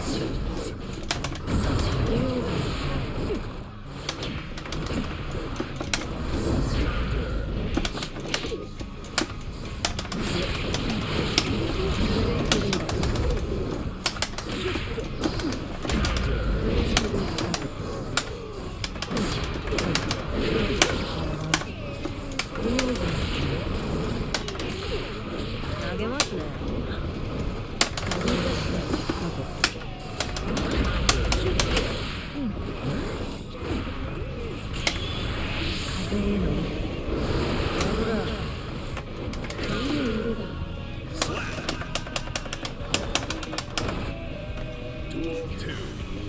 Let's rock. 遅いです。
Bad burst cost me the game.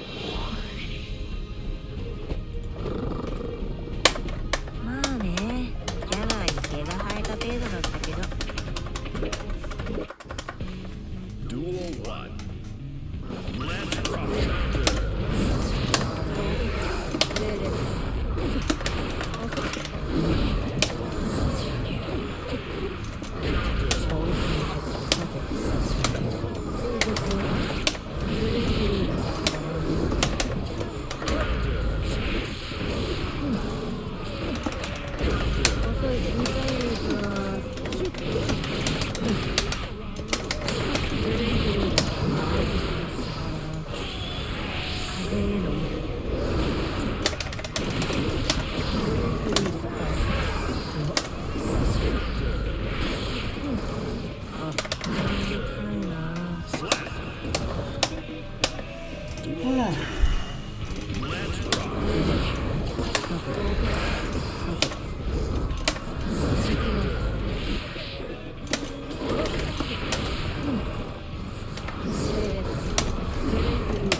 I just started hitting the air reapers. That was a better call, I think, overall. Get the distance, throw the normal.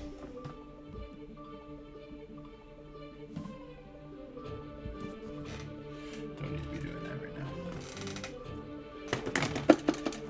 Alright, let's get more towards the door.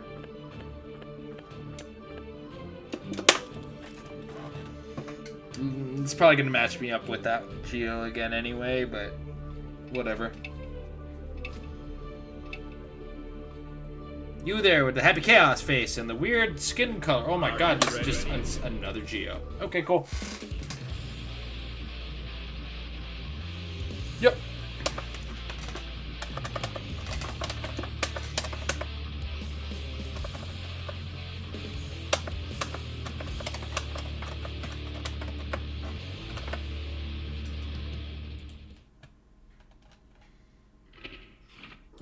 Mankind knew that they... Duel 1. Oh, it's so pink in here. Let's rock.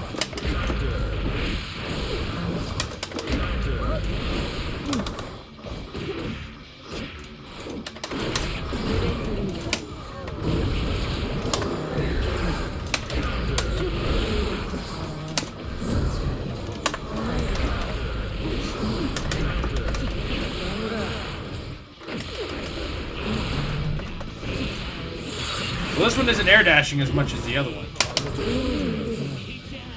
And punished me for air dashing. God damn it. Get off my floor. Let's rock.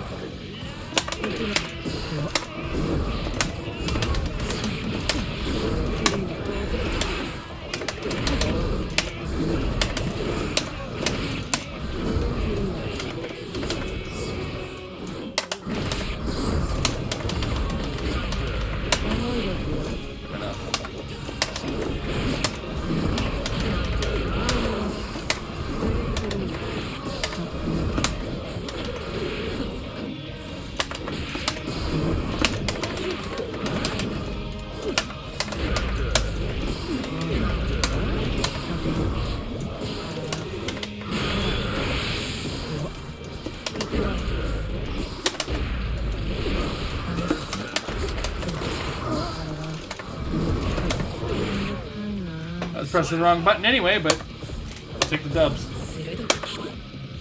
Duel 3. Let's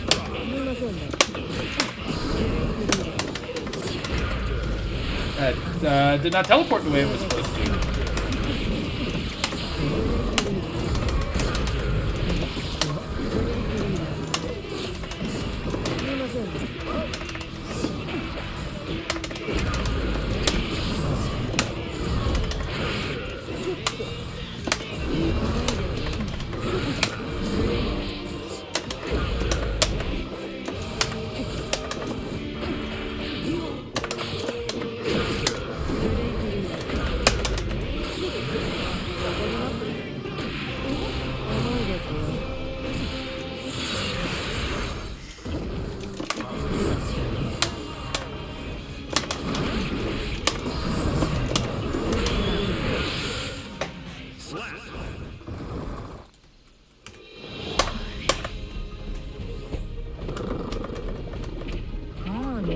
They're on your floor. They're on your floor. Yeah, but it's a week after Testament Day. People might be trying to get back up. I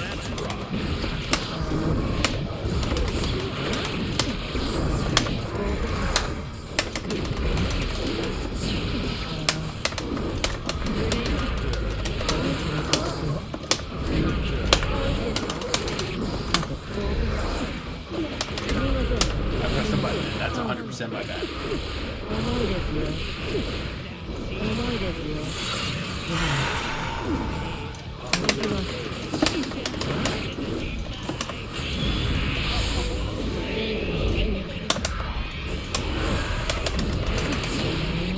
結構強い。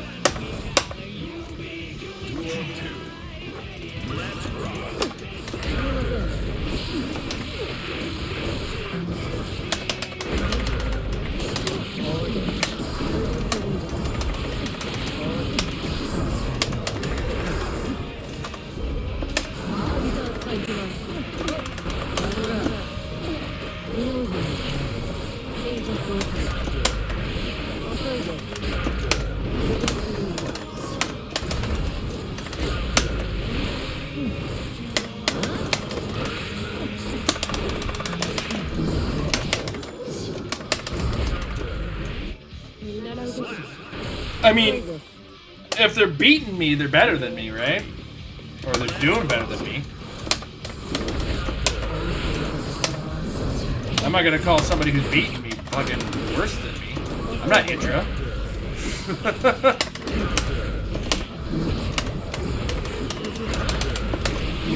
This ain't no StarCraft.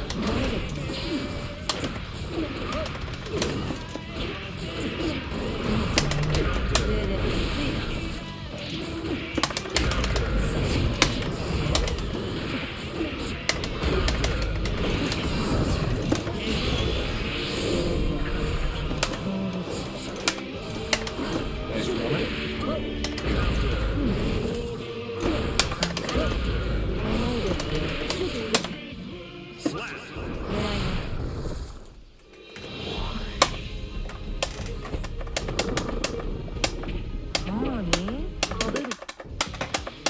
Duel 1. Let's rock.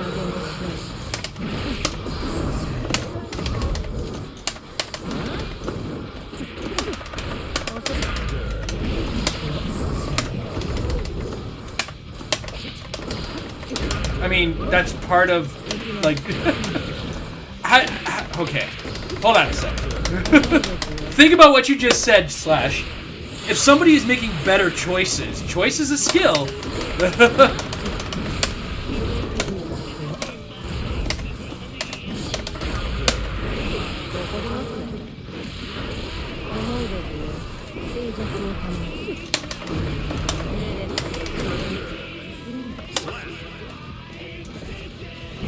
Every element in the game is this extra part of the skill, right? If they're making better choices than me, then they got a better skill than me, right?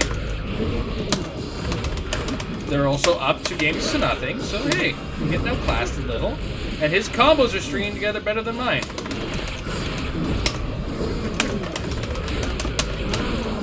I'm not gonna get lost in non-reality. I understand what you're trying to do.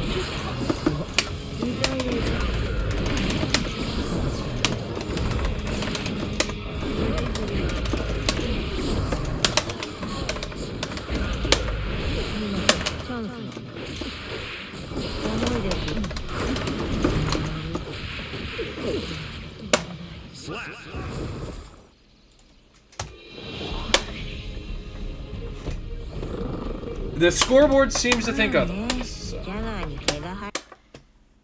I'm not trying to give up, but I got, like, when the moves are there and the string together is there, kind of have to recognize. Game recognizes game, and I lack game.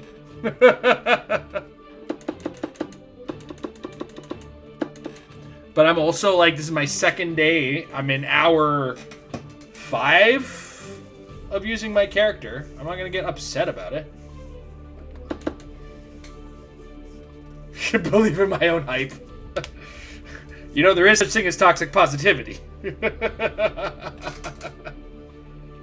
I about to get geoed again?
That's like the second time it's kicked me out of that. What the hell?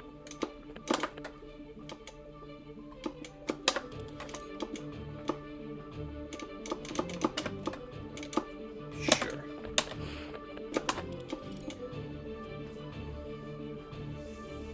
Why does it keep kicking me out of that? I have to read what the actual warning message is. You gotta stop catching me when I'm hitting the punch button. On-site FGC. Duel 1. Let's rock. No, that's not the button I fucking God damn it. That's the second time now I'm gonna be behind on Thurs. Now I gotta fucking win. I don't have it now.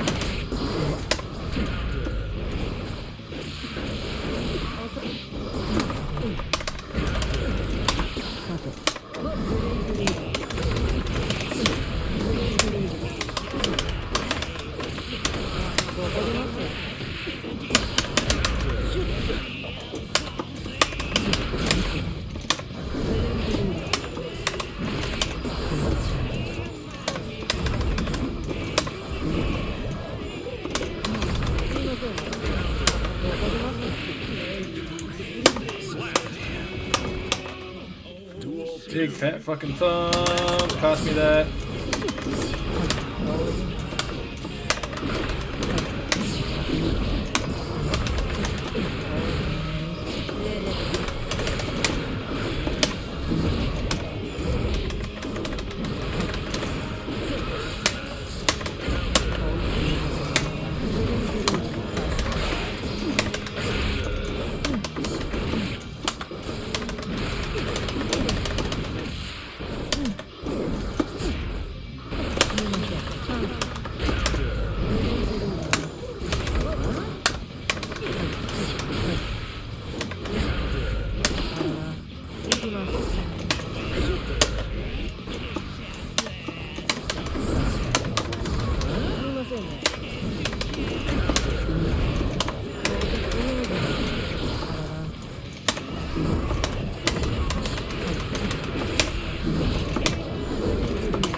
That one was infuriating.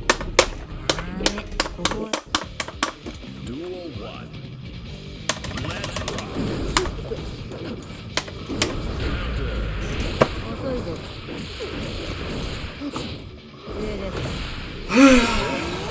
Fucking, how hard do I gotta block?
Okay. Duel 3. Let's rock.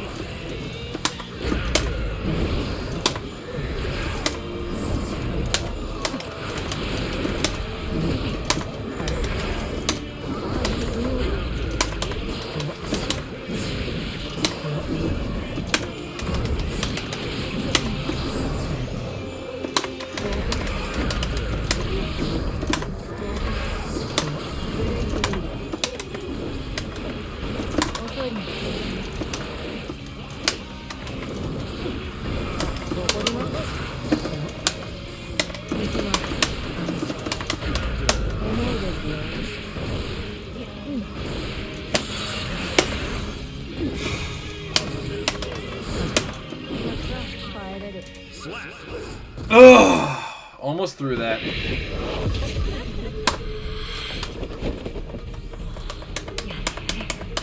Duel 1. Let's rock.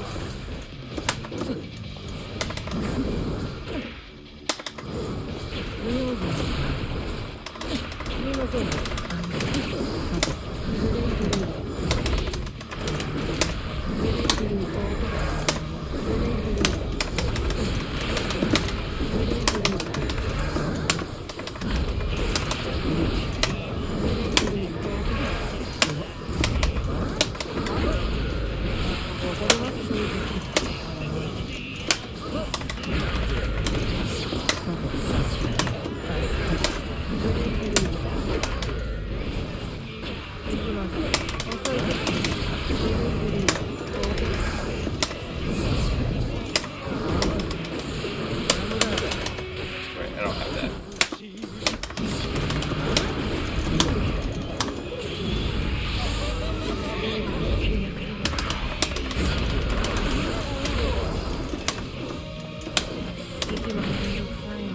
Slap. Duel 2. Let's rock.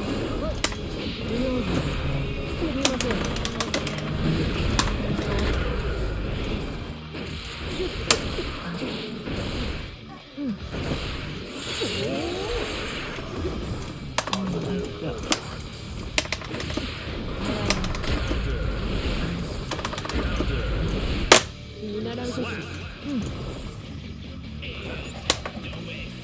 Duel 3.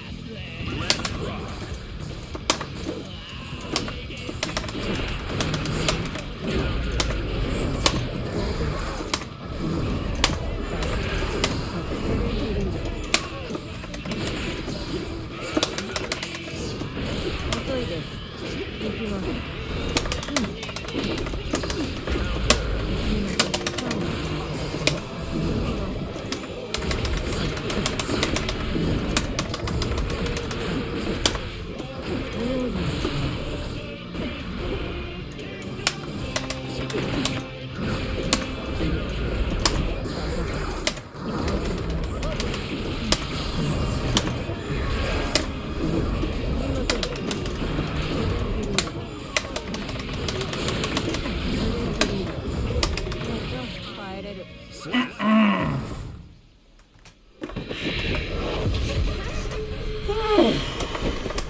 That was a pretty good matchup.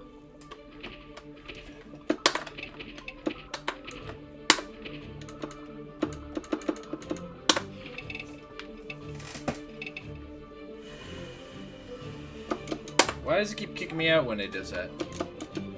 Man, lobbies are being weird today. I wonder if it's like the slow roll to the crossplay. God, crossplay is gonna be so good when it happens.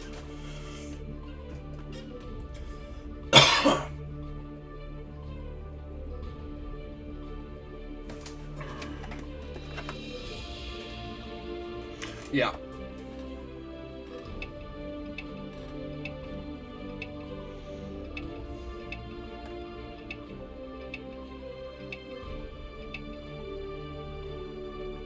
It's supposed to be before season 2, I think, right? Or is it around season 2? I don't know.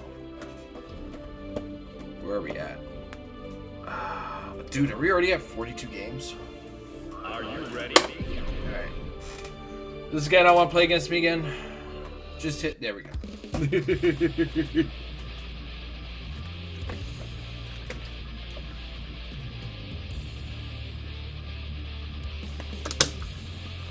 Show me what you mean about what.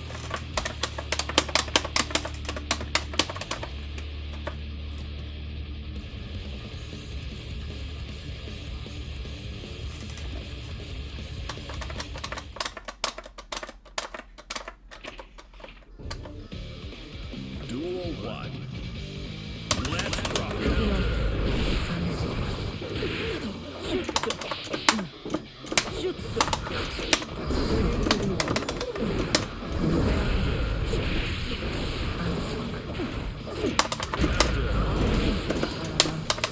That was not what I was expecting to happen.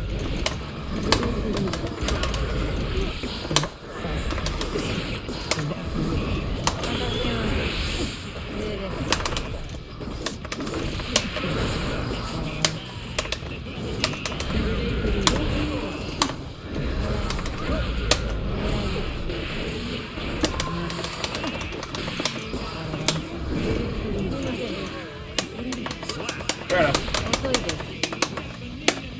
Duel 2.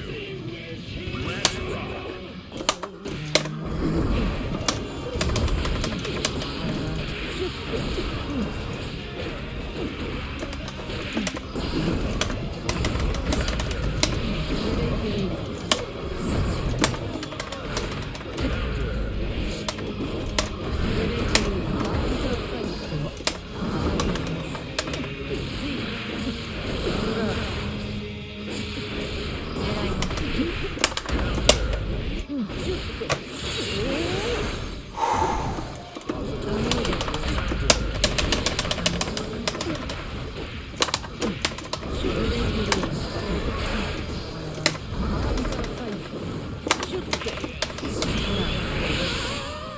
Slap.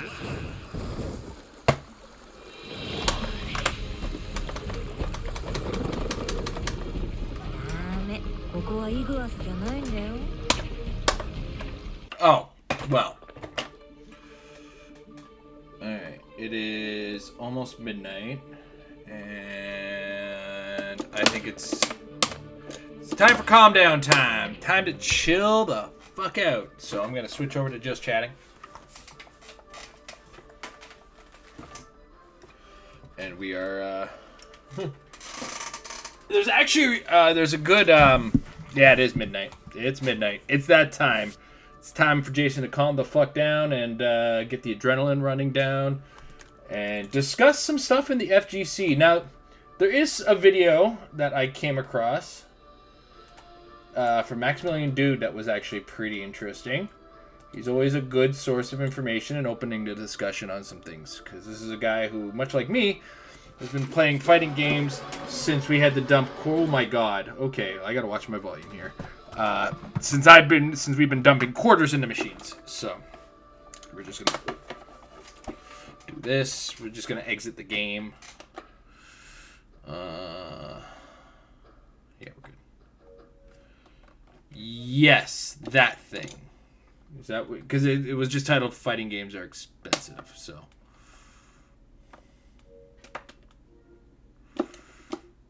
And how it would, it's actually, I think the point that he brings up that's really good is, hey, it's good for the fighting game community to get more people, right? I'm almost convinced that when Project L comes out, I don't think Riot has ever not made a free-to-play. So, I'm honestly convinced that that's what they're going to do. So. Let's get Maximilian Dude up. Make sure you subscribe to this guy, like his shit and whatnot. So, this guy is a very, very wise man in a lot of cases. Okay, hold on a second. I gotta up my filter here. Jeez, don't want you guys hearing him twice. Like, it's worth it to hear him twice, but don't just hear him once. Listen to him twice as I play him twice. That's why this monitor's all wacko. Maybe. I find, was it Valorant? They're big ones. Valorant and League of Legends are both free, right? And then everything else is like kind of offshoots, but you might be right. They might have that. Anyway. Look at all that light. Yeah, the other day, I made a video, a very quick video topic, just kind of throwing out what I thought was a relatively lukewarm take that in order to get more people into fighting games, right, it'd be nice if there was no barrier of entry to play them. Like a free-to-play sort of game experience where you can just jump in and play the multiplayer of a fighting game for free. The gimmick of the video is that, you know, as fighting game players, we have to literally... I like that he kind of points out that it's the multiplayer of the game. Because I think, without getting too deep into it, Rockstar does that. Literally cross all of our hands, all of our fingers to just pray into the ether that we can get the things that'll allow fighting games to sort of like expand upon. Rollback netcode, crossplay, you know, functioning lobbies. If not, hoping that there is free-to-play elements that allow people to jump in and play the game. Here's the thing.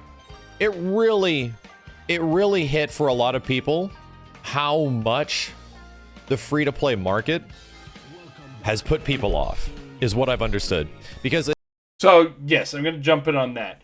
The second people hear free-to-play, you hear they're going to monetize the shit out of it. And there are too many predatory mobile games that make people upset. And I get that. 100%. I'm on that train of like fucking predatory mobile games are the worst. And fuck, even some paid games are pretty terrible for the finances. And yes, it 100% has certain stigmas to it. But aside from the costumes that I bought on League of Legends, like my account would be free to play.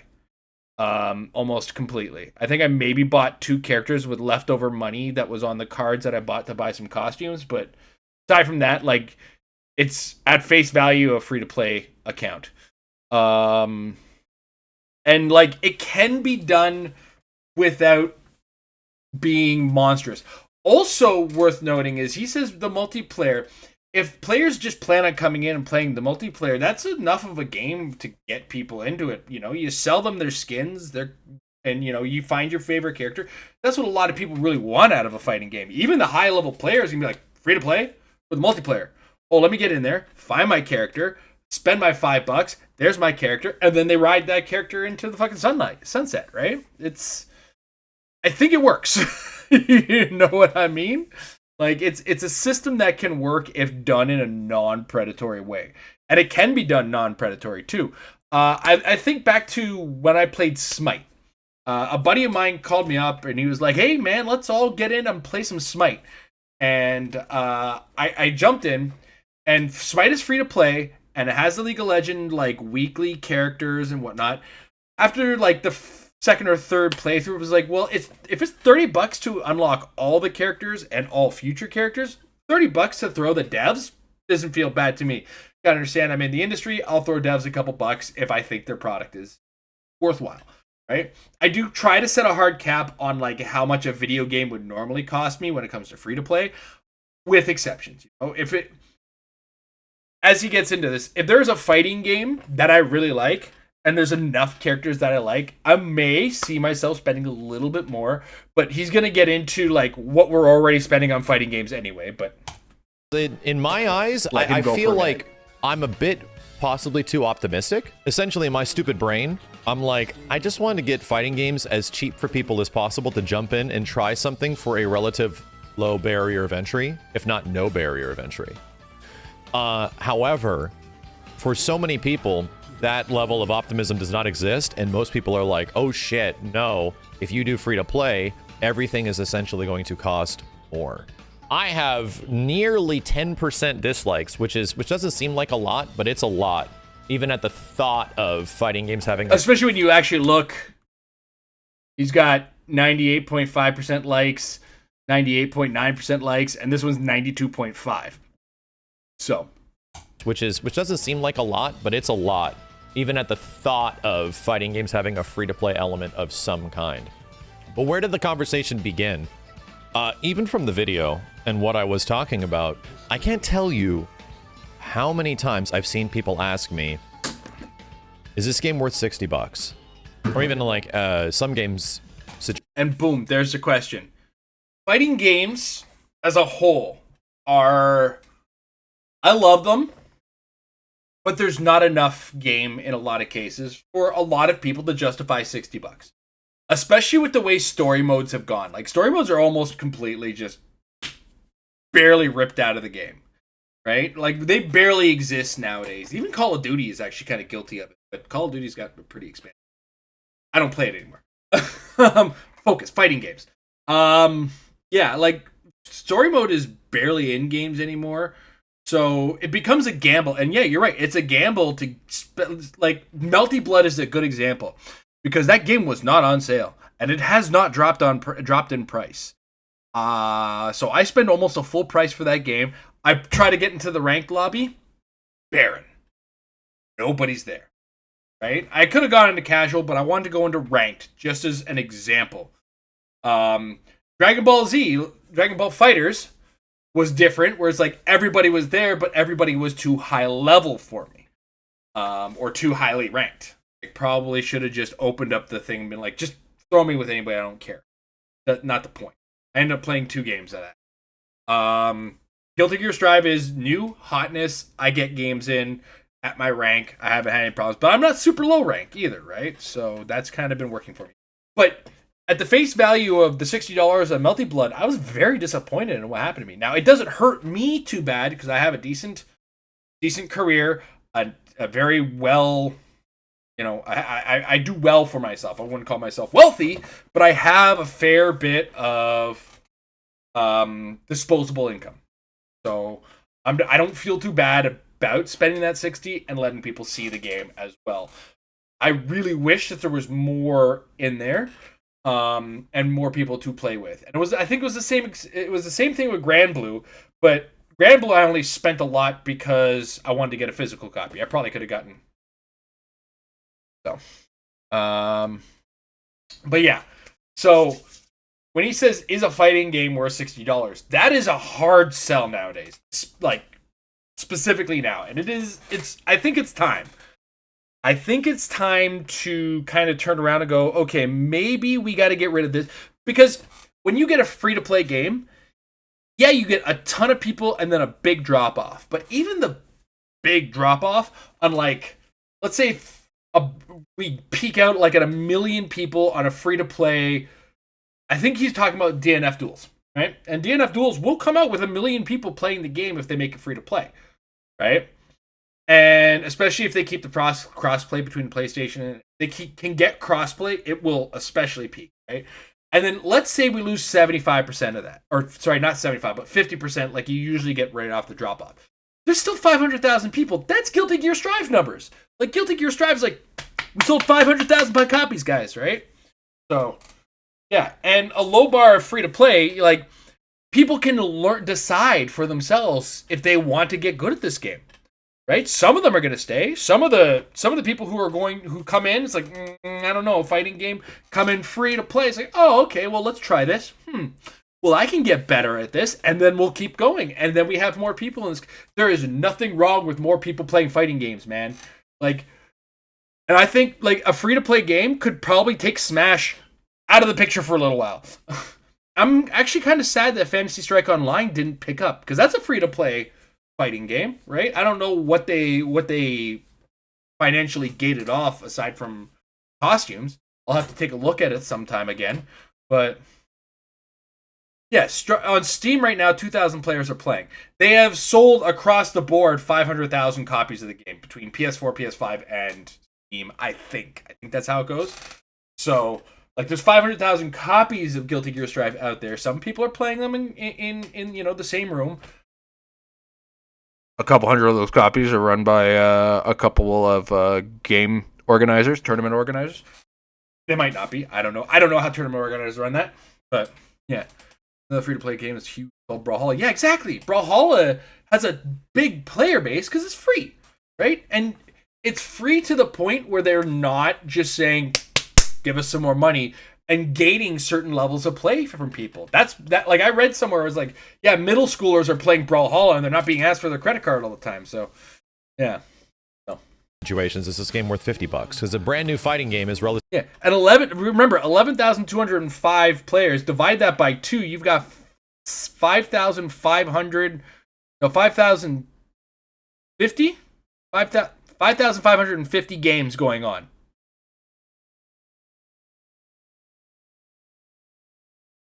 Right? And that is a low tier free to play game. Come on. Relatively 50, 60 bucks, right? So that question has been popping up for me so much. Like, I'm not going to spend, people say this, I'm not going to spend $60 on a fighting game where there's going to be nobody to play with in like 3 months. I'm not going to spend $60 on a fighting game if I'm just going to play the arcade mode a couple I spent $60 on a fighting game nobody's playing right now. of times, or I'm going to go online just... Now, my question is the online indicative of the Melty Blood community? Can I go to EVO and play Melty Blood and be in like the top 30 by just entering? To get my ass beat. That has been, I would say, and it's something that I've been saying for a long time, that this is the way a lot of casual people think about their fighting game experience. That they don't want to spend a lot of money just to go and get f***ed up, essentially, by existing players. Or even later on, when like the game is cheap and the definitive edition has actually all the content, you're essentially subjecting yourself to the wolves, right? People want to know if they can actually get their money's worth in a fighting game. And for me, it's kind of a tough... That's a tough thing to answer, because I'm like, well, you got to look at the game. Does the game have great looking characters? Does it have things that look cool? Does it look like something you'd want to spend some time to do? This is one of the things that Project L has going for it in its favor. How popular was Arcane? And they're using Arcane as the basis of the characters for their fighting game. That is going to appeal to people. And just like hella casuals.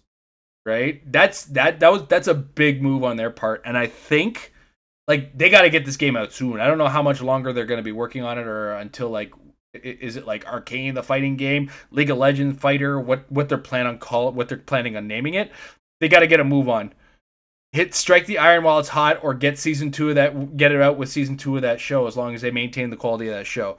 Because they will it's free to play. Yeah, exactly. If it's free to play, like if they take the free to play model while at the same time releasing the Netflix all at once season 2, people are gonna be like, wow, that was amazing. And like they'll look at League of Legends and be thrown off a little, but hold on a second, there's a fighting game with these characters? I'm in. Let's see. And you get to play with Vi. You get to play with Jinx, like just right out of the gates. Fucking give her. 2 or more updates this year. Okay. Well, and they should get a beta going soon.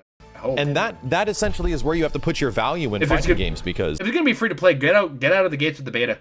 You know, let us fucking stumble our way through the beta right out of the gates. Honestly, if Project L is free to play, I am going to have 2 fighting game nights a week, and it might be Mondays and Wednesdays right out of the gates. I mean, if we're gonna be really real about the situation, the only fighting, or I might kick Amber off of Fridays. game that's technically out there that is actually worth your bet.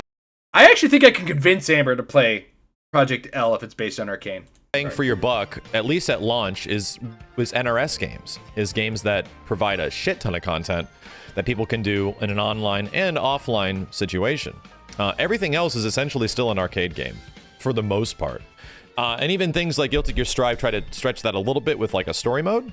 But it's an unplayable story mode. You're practically watching an anime. This is the root of my conversation to start this whole thing. 100%. The topic started that I don't think people, especially when it comes to some of these smaller fighting games that don't have like huge... I would keep pausing, poor Maximilian. There was an open forum discussion between a bunch of fighting game designers, and it was led by Sega. And there's a lot of rumors that Sega is coming out of the gates with Virtua Fighter as free to play. That's the rumor. And the conversation coming from Sega very heavily leaned towards free to play. So the industry could very well move in that direction, and I hope it does. Huge, giant, and even though Guilty I don't know, is it a mobile Virtua Fighter that's out? Damn it.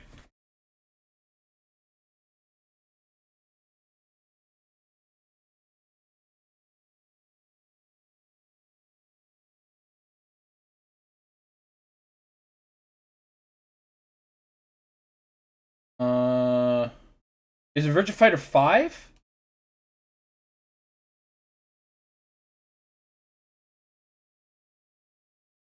The Google moments. Oh, wow. There she be.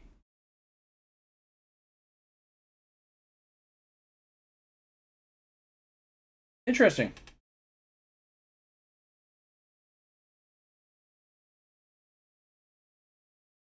I'll have to look into that.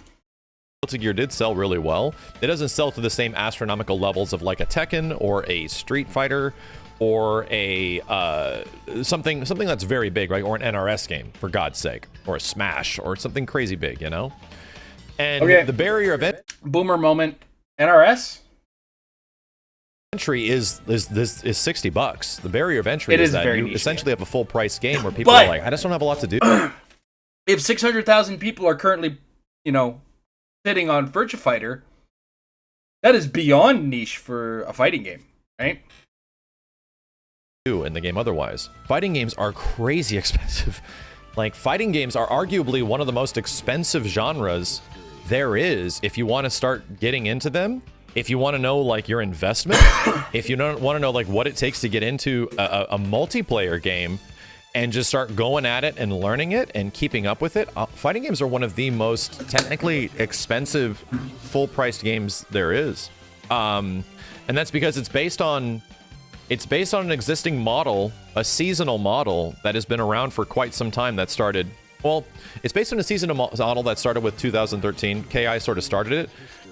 But it goes back all the way, like, to the meme era of, like, Street Fighter 2 with the Turbo Championship Edition, like, all that kind of stuff. It goes all the way back that you were asking people to pay how much more money for a brand new version of a same game type of stuff.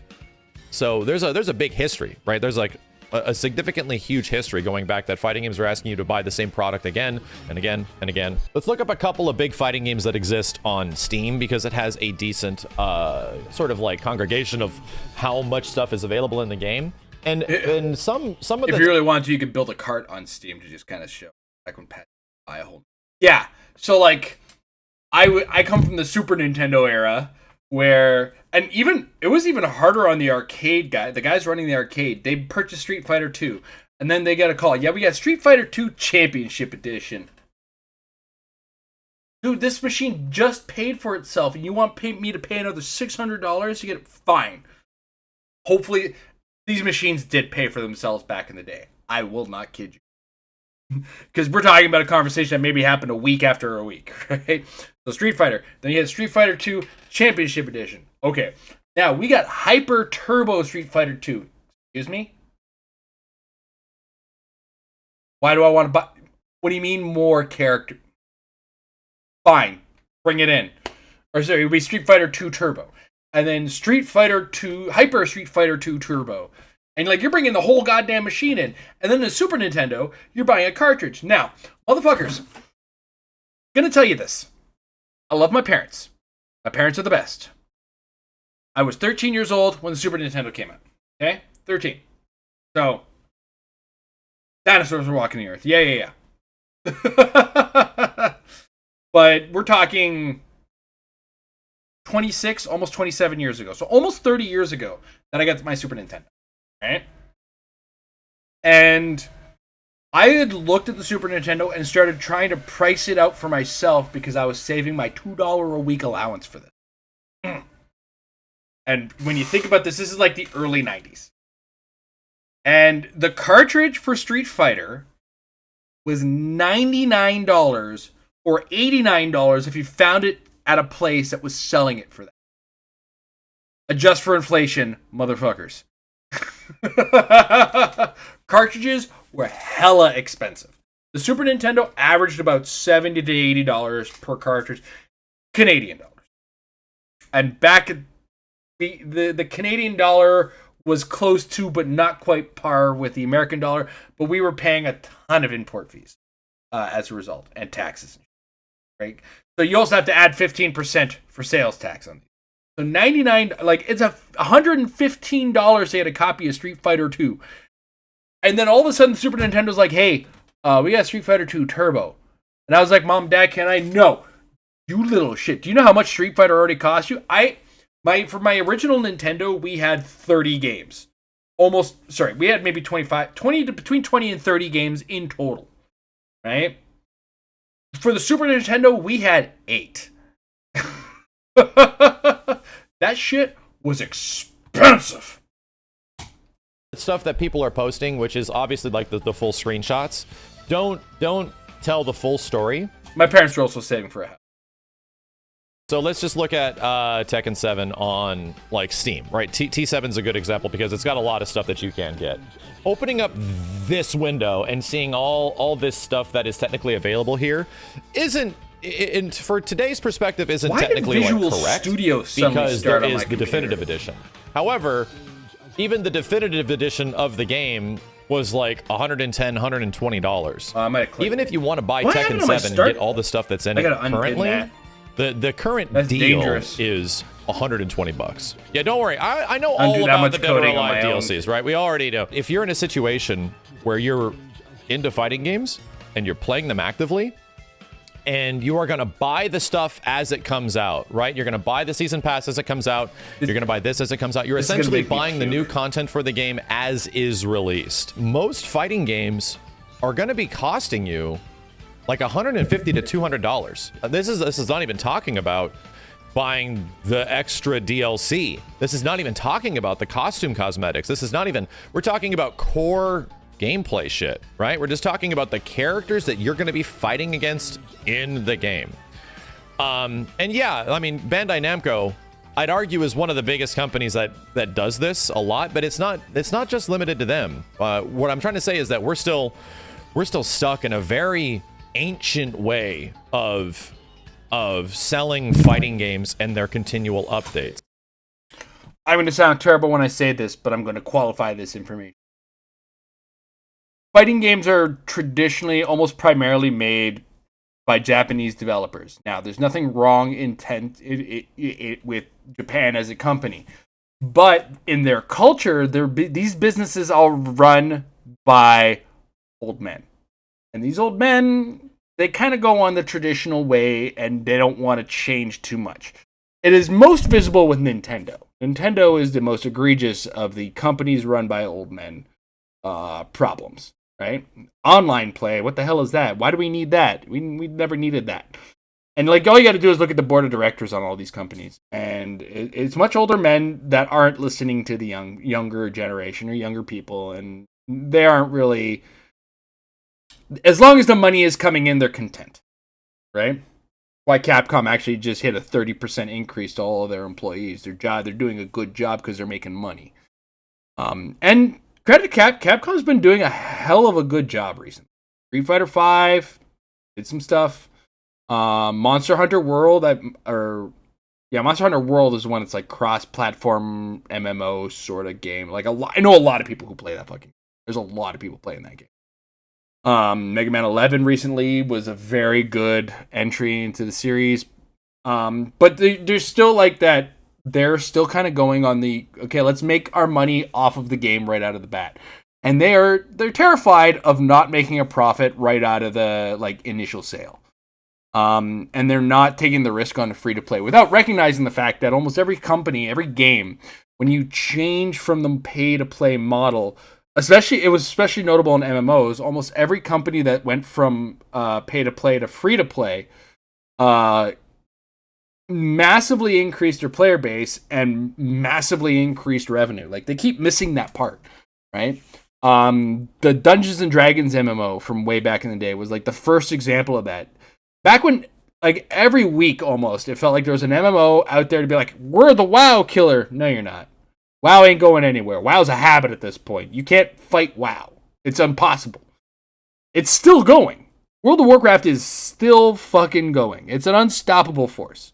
Right? But Dungeons and Dragons Online was like, you know what? No. I mean Dungeons and Dragons. Back in the day. I'm going somewhere with the story. They followed the same model as World of Warcraft. And when they swapped, they said, you know what? Let's get rid of subscription. Let's say free to play, and we'll pay gate rating.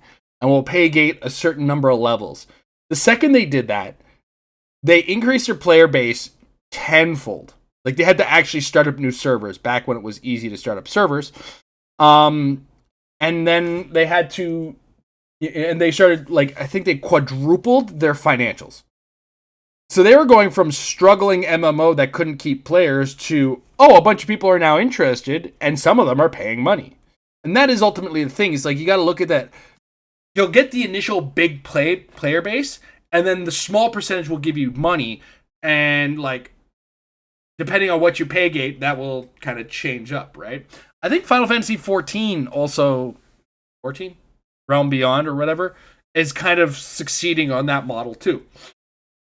They also, like, I can't believe that game is actually going to war with World of Warcraft, and I think is winning the war now, which is impressive. Anyway. And I think this is honestly one of the things that is going to take me an hour to watch it. Unappealing aspect for people to jump into this shit. But Tekken 7's a great game. It's a great game, and because it's a great game, it's going to sell well, right? It's gonna be selling well. Even though, let's just say the core game cost you $60. You bought Season Pass 1 at $25. So we're at what? $85, and then you bought Season Pass 2 at $30. So we're at what? $115, and then you bought Season Pass 3 at $25. These are just like characters, right? And that puts you at about 150. Is my math wrong? And then Season Pass 4 is 15, so you're at like 100. And I don't even know if these. So I'm gonna pause him on this one for a second, because who's the bigger predator in this situation, right? The $150 odd to keep up with this game. But people are like, oh, free to play has a bunch of predatory monetization. Yes, they do. But this is a paid fucking game. And outside of the $70, you're paying another $70 just to keep up with the content of the game. It's actually kind of insane. Exactly. So, like, sure, the percentage of your players that are giving you money drops drastically, but those numbers of players increases insignificantly. And yeah, like, there is the whale economy, which I hope they don't kind of try to take advantage of. But, you know, you can just say, okay, Street Fighter, out of the gates, free to play. Okay? This gives you your initial 8 characters. These are the free to play characters. Well, by the way, we are going to have seasons of DLC. Drip Feed will either give you all the characters as we go, which could be ideal. You'll get early access if you buy the Seasons Pass, and this Seasons Pass will get you all the outfits. Or, if you only play 4 or 5 characters, here's some 99-cent outfits to throw on your favorite characters, right? Or, here's the Ryu pack, right? And then here's a list of all of the Ryu costumes. Oh, did the meta kind of change and you switch to Guile? Cool.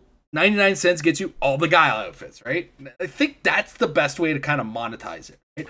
Or, like I said, you could go to the Season Pass. Season Pass says, here's everything. You get everything on the Season 1 Pass that comes out, and all the outfits for all the characters, and, like, all of the levels that we give you, right? Or all of the background levels, right? Or background music, or whatever you want to give people. I don't care. People will buy it. People will. I'll be one of those guilty of doing it. You know what I mean? So, but yeah, like, is it better to pay for a $70 game, buy like 4 seasons passes that put you out another $70 fucking dollars? No, that's even more predatory, if anything, right? I know a lot of people would agree with me too, and it's like, I walked in with an initial investment. Why am I not getting a full investment out of it? Especially when you compare to other games, or like older. If you go back to like Street Fighter 2 and that $99 purchase that I made on my fucking Super Nintendo, most of that was the plastic on the cartridge. Let's be honest. But the content of that game was complete, right? Now, there's no online back then. Understandable, right? But, you know, I got the full arcade and I got the full multiplayer. They weren't going to add characters. I'd have to buy another game. Right? Okay. Not hella predatory, but it was how they were made for cartridge back then. Right?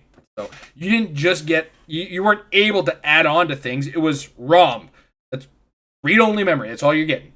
And there's a battery to save a couple X's and O's, ones and zeros, to, you know, keep data. What? Yeah, it was a limitation at the time. Nowadays, that's not a limitation. But at the same time, do you need all of my money up front? Right?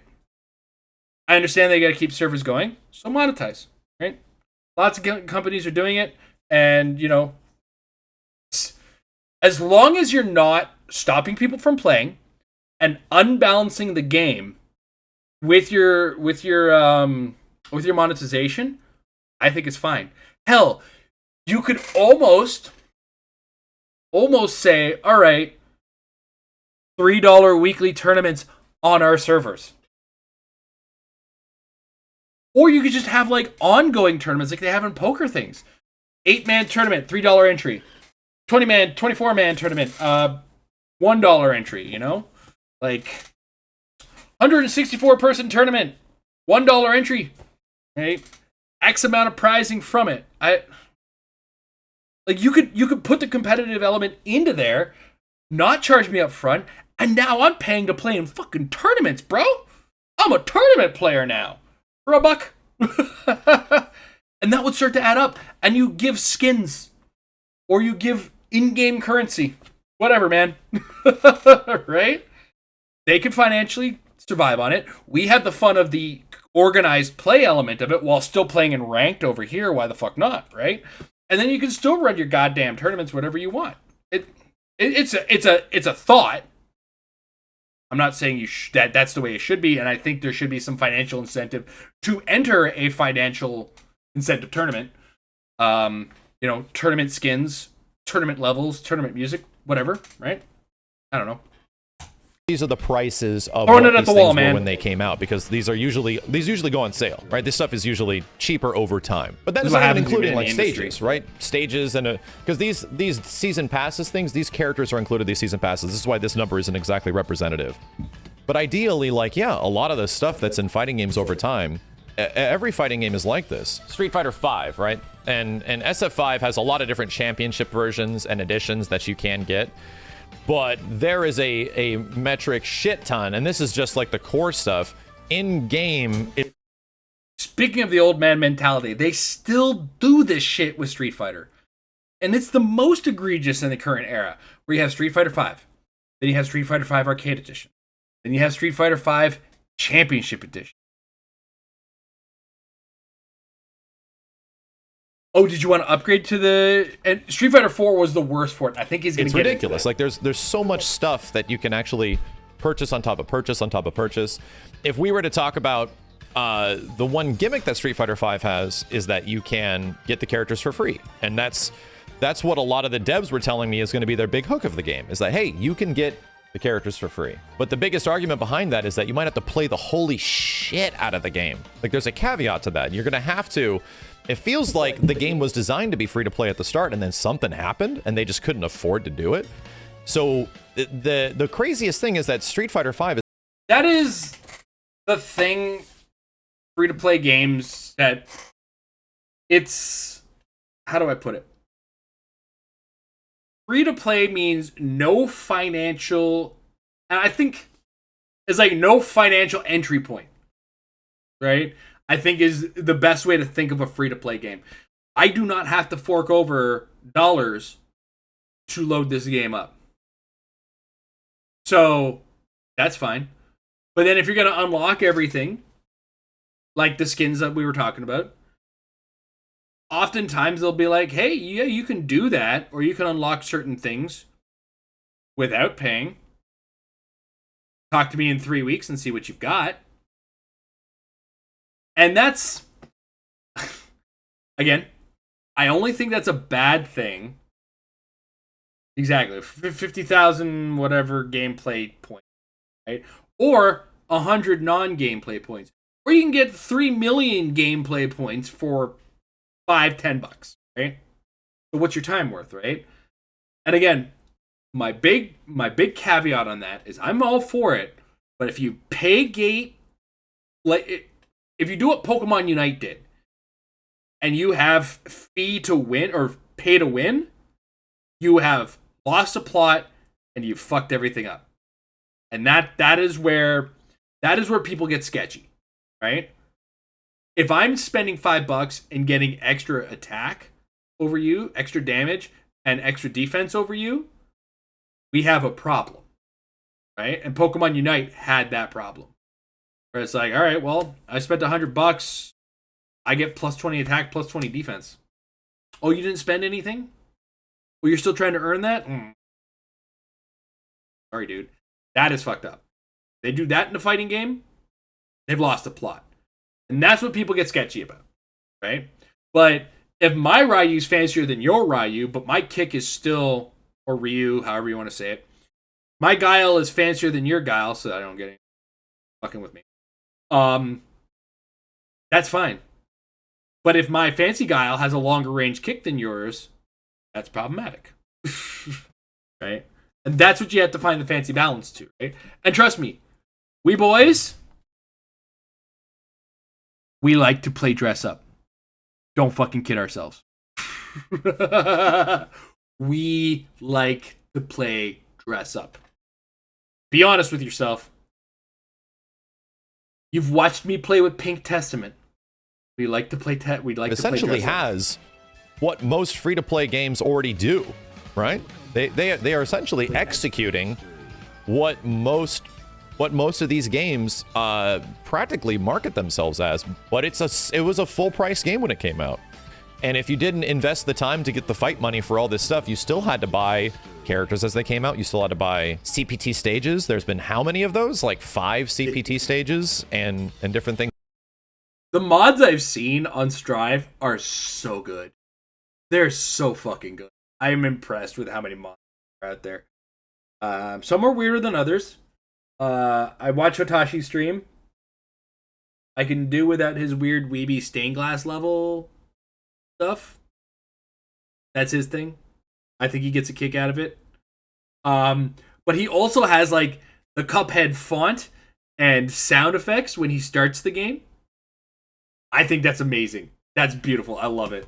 I want nothing. But I want nothing more than to see shit like that in fighting games.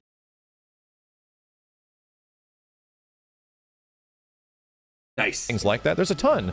So pretty much if you include like the full price of the game, and I'm not even including the cosmetic stuff, and you include all the characters and shit like that. They did a remake of the Persona and Arena, there is caveats because you game, can right? grind the hell out of the game to get it. You're still upwards of like maybe 150 to 200 bucks of actual content that's released over time. Here we go. We had to go back real far. How expensive are fighting games actually? And this is kind of my point. Fighting games know that their audience is so hardcore for their franchises and titles, and me included, just because I see new shit and you're like, damn, let's just go. The amount of crazy shit that the mods on the PC version, are you the only one who sees what you mod? So if you mod your character to look different, does your opponent see that too, or is it like strictly my screen skins, kind of like what they had with Counter-Strike back in the day? That was available in Ultra Street Fighter 4. I think people forget was nuts. Not including the fact that you had to buy like the upgrade packs from one game to the next. I think the digital upgrade for Ultra Street Fighter 4 from Super Street Fighter 4 was $15. But you essentially had like, you know, core game of Street Fighter 4 was what, $60? Super Arcade Edition Ultra Street Fighter 4. But Super Street Fighter 4 was, I believe, $40 when it came out. And then let's say the Arcade Edition upgrade, because I'm not too sure how much it cost at the time, was about $15. And then let's say the Ultra Street Fighter 4 digital upgrade was about also $15. That pissed everybody off. It did, right? I'm not saying this stuff. Dude, I remember this back when Street Fighter 4 had like, it was Street Fighter 4 and then Super Street Fighter 4. It was $40 if you wanted to buy Street Fighter 4 on the disc, which I think I ended up buying. But I ended up like trading or selling my copy of Street Fighter 4. But if you wanted to keep your copy of Street Fighter 4 and not buy the disc, it was like a $15 upgrade too. But I just spent $60 on that game. But somebody entry level is going to buy it for 40 games? $40? What the fuck? Looking at this. Last Badeline.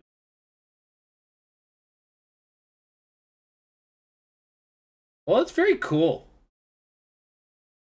Very nice coloring. I like that. Stuff didn't piss people off. I'm saying nothing has changed.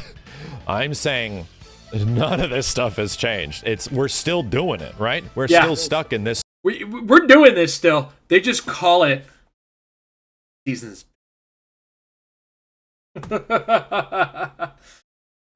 Street Fighter 4 had Street Fighter 4, Super Street Fighter 4, and Ultra Street Fighter 4. I think Ultra Street Fighter 4 Arcade Edition. Let me double check something, because I have it for the 360.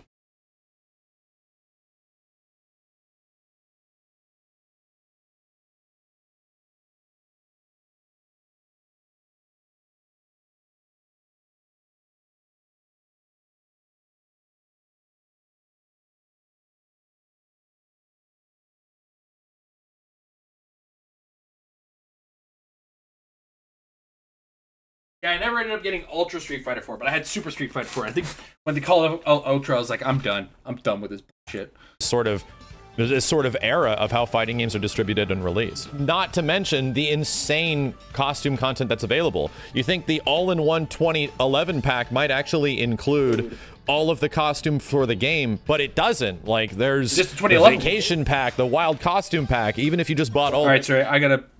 You know, I'm gonna keep this playing. These, you I have just to gotta include, run like, all these prices that are available in there. And then you get the really crazy ones, right? You get the Dead or Alives. You get the insane games that have a ridiculous amount of costumes. Technically, Street Fighter V costumes. Fighting games are not cheap already. I'm trying to pitch people of like the idea that like, hey, it's great to get into fighting games. As one, I want more fighting games to be made, much less I want people to get an opportunity to jump in and play them in some way. And that barrier exists. It is very challenging for people that look at these things and want an opportunity to get into it to see a $60 plus price tag and be like, crap, holy shit. It doesn't foreshadow the fact that yes, fighting games are also expensive to make. Fighting games are continually getting more expensive for the developers to make. And yeah, even games like Guilty Gear are now bigger than ever before. So in some situations, why would big franchises, Tekken, even Guilty Gear now, because they have shown success, Mortal Kombat, why would any of these devs change anything? And I don't think they will. This is why most of what I'm saying is like a wish. I have to cross like every finger that they would allow people to play at least the multiplayer of their games for a limited amount, if not completely free. Here's a big one. Mortal Kombat 11. Once again, the stem of the conversation is that a lot of people look at a fighting game now and wonder if there will be enough content in the game to be worth $60. Do I think MK11, if not most NRS games, are worth the asking price? Yeah, I do. I think at least the $60 asking price to jump into a game like MK11, holy shit. That has so much stuff, an incredible story mode. If not, NRS are the kings at making full products out of their fighting game. It's a full experience, and I don't think anybody can really disagree, even if you don't like MK. But I'd argue they're like incredible fighting games, insane robust experiences. They play HeroClix. It's very expensive if you want to be caught up with MK11, because these are discounted combat packs, I believe. Combat Pack 1 was not $19.99 when it came out. I think it was more around $25. I think this is discounted. I got all of this in the MK11 Ultimate. There was, okay, so when I first installed the MK11 Ultimate Pack, it came with a sheet in it with a download, with your standard download code, right? So on the game was Mortal Kombat 11 for the PS5. On this sheet was 33 downloadable content items. Fuck.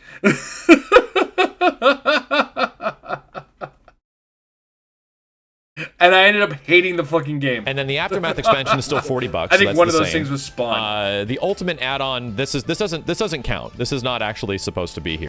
The thing, yeah, I'm gonna be honest though. One of the things I do like to own fighting games for is some people just like to play them nonchalantly, and ultimately, by playing as much Guilty Gear Strive as I do, I have been limiting myself to the 2 characters, but I do kind of understand the game to a certain degree. I can't have a buddy come over who's never played it and be like, yo, let's play Guilty Gear Strive together. I'm like, no, I don't want to do that. Why not? Well, you know, I play the game a lot. Let's play Mortal Kombat 11. I'm shit at that, right? Let's play Dragon. Like I like to keep a collection of fighting games that I don't mind owning, and have a buddy come over and like let's play that. And but sometimes that backfires. It's like my buddy's like, "Hey, let's play Mortal Kombat 11." I'm like, okay, cool. Oh, you play Mortal Kombat 11? Okay. It happened to me with Smash Brothers. A buddy of mine comes over like, "Oh, dude, yeah, Smash Ultimate. Let's play Smash Ultimate." I'm like, all right. Turns out this guy goes to fucking local tournaments. It's like, oh, fucking. I'm glad I came out because I'm just hitting A button with Mario, or go Donkey Kong, because I really fucking love Donkey Kong and shit like that. Fuck, I'm getting goddamn pummeled.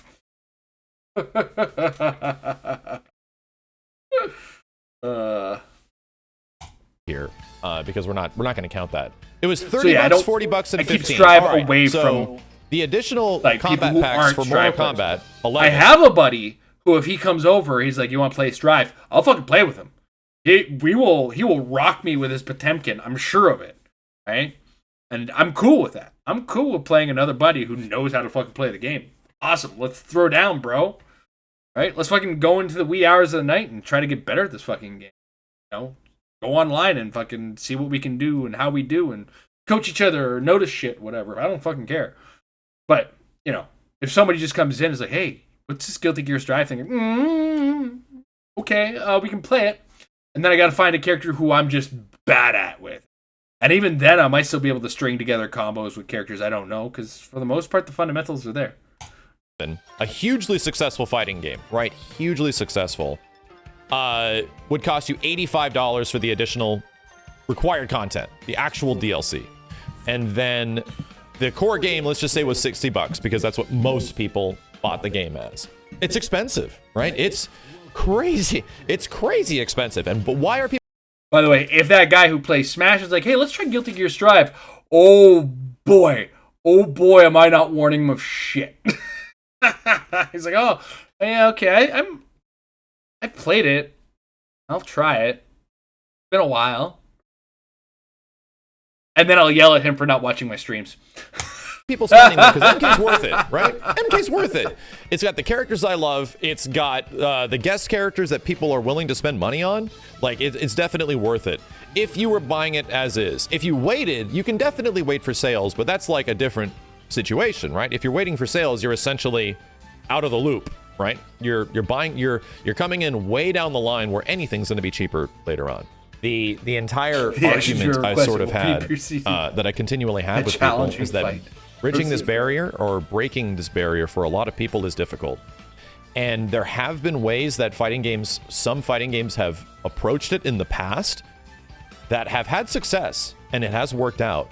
But there's also several examples of it not going well. Even the thought of putting something that might even allow super greedy devs, super greedy publishers to essentially milk players for way more than what the core game is. And that is truly not what I was thinking. And it might be the optimism in somebody like me. It seems like a lot of people are already stuck on this situation that what I have right now is fine. What we have right now is that we're spending upwards of $150 to over $200 on average for the core content of any of our fighting games, and I'm okay with that. In fact, most people are happy with that. While some fighting games, I think, are worth it, some fighting games, I think, have enough content to make itself actually worth it.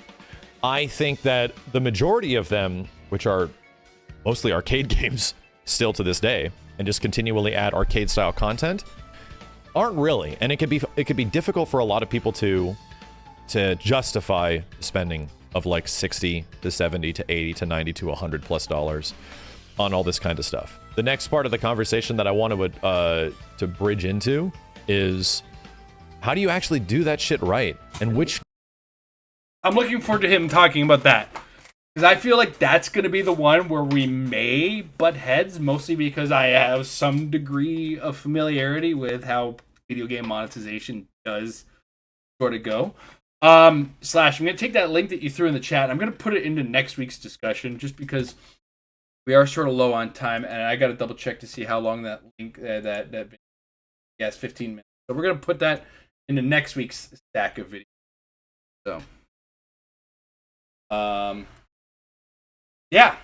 So overall, I like the discussion that's being started, which is, is it time to start going free to play with fighting games? And to a certain degree, I do think it is, right? Because fighting games moved from $0.25 a pop to $60. You own the game, but find some people to play, right? And it's now moved into the online space. So we're back to basically what's happened is you went to $0.25 a pop in an arcade, bump into a stranger, you both play, go in, get. Go to the home, and now it's, okay, I got to invite some friends over to play the game, or I got to go to where people are playing this game as a group, a tournament. It's kind of how tournaments had to have been born. So that's like, and then they kind of moved it into the online space. So the quarter style of bumping into a person who's also playing this game is definitely kind of back in there. But do we need to be asking all of these people to pay $70 out of the gates? Or should we be taking the quarters again? I feel like it's time to be taking the quarters again, personally. Right? Because you'll get more people kind of go, oh, I'll try it. And you might catch some. You're throwing the hook lure out, right? It's a hard demo, right? And that's the thing is like, if you get the person attracted to the game and they're in it, well, there's no further element. It's like, I got the demo and I liked the game, so I'm going to continue to play the game. And maybe, just maybe, they come across another player playing a character like they're playing that looks better than them. And they, how did he do that? Oh, it's 50 cents to buy that character skin. Fuck yeah, I'm doing it, right? And the why not is exactly what we need more of, because that grows the community. And like the fighting game community is it's like it does that, right? And goddamn, there's a lot of us old fuckers in there. I'm barely in the community. I'm just this guy on the outside going, I like fighting games. Fighting games are fun, man. Yeah, but you suck at them. I don't care. I like them, man. I'm not an influencer, as it were. I am just an old guard who, played it in a convenience store. Like, motherfucker, we used to play video games in convenience stores. Just fathom that for me for a second, will you? All right. My introduction was throwing quarters in these fucking things, and now I need a stick. Old. I like playing the game still, and I want more people playing the game. And, if it leads to me and my buddies are all now on the free-to-play one, fuck yeah. Or if I can run tournaments in my own Discord, right? And just be like, everybody, get this free-to-play game, and let's run a tournament and just have some fucking fun, right? And I can do commentary of my community Discord thing, right? So, yeah, more people's not a bad thing. Financial gatekeeping is currently, I think, the worst kind of gatekeeping that's going on fighting games. And it's hard for anybody to justify coming in, right? And that's the thing about, like, you pay for these games, and a lot of people just kind of drop off of a game. It happens, right? When you're paying for a game or playing, like, yeah. It would be fun with Fantasy Strike, and I'm thinking of giving it a try at some. The logistics of it. I have a date coming up that I might be able to do it on. But I want to figure out the logistics. I actually should put a poll in the Discord tomorrow morning to be like, hey, would everybody be available for a free, fun, goofy content tournament at this point? See how that goes. Because I do have a couple days off coming up with the Easter holiday and shit like that. Time is always of the issue. And like, look at that view cam. Not a lot of people are up this late. There's another what?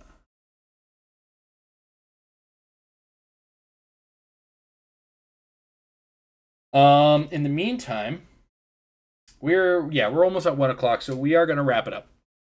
Tomorrow, Git Fit. Where Endgame Nightclub is a Smash-like fighter that's free to play. So that one and Brawlhalla.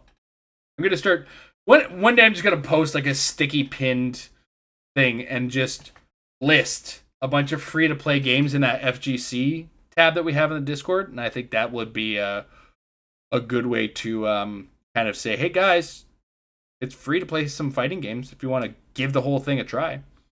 Cost you nothing, right?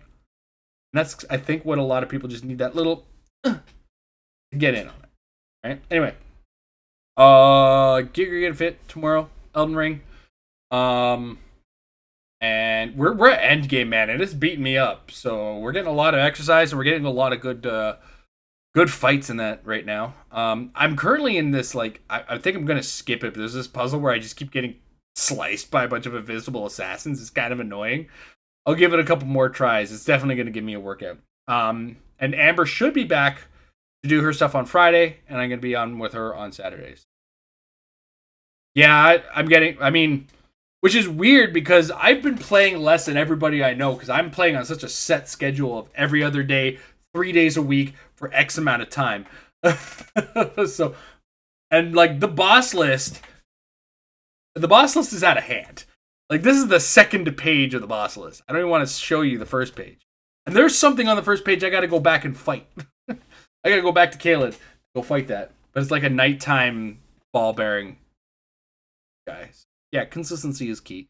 I'm also Souls Fresh, so, you know. Anyway, tomorrow, Elden Ring. Rest of the weekend is going to be a lot of Alan Wake, it looks like, until we kind of figure out what the next date night game where one of us plays and the other one talks going to be. Meantime, everybody have yourselves a wonderful evening. Get a good night's sleep. We'll see you tomorrow night in Elden Ring. Later. Thanks for hanging out with me, Slash.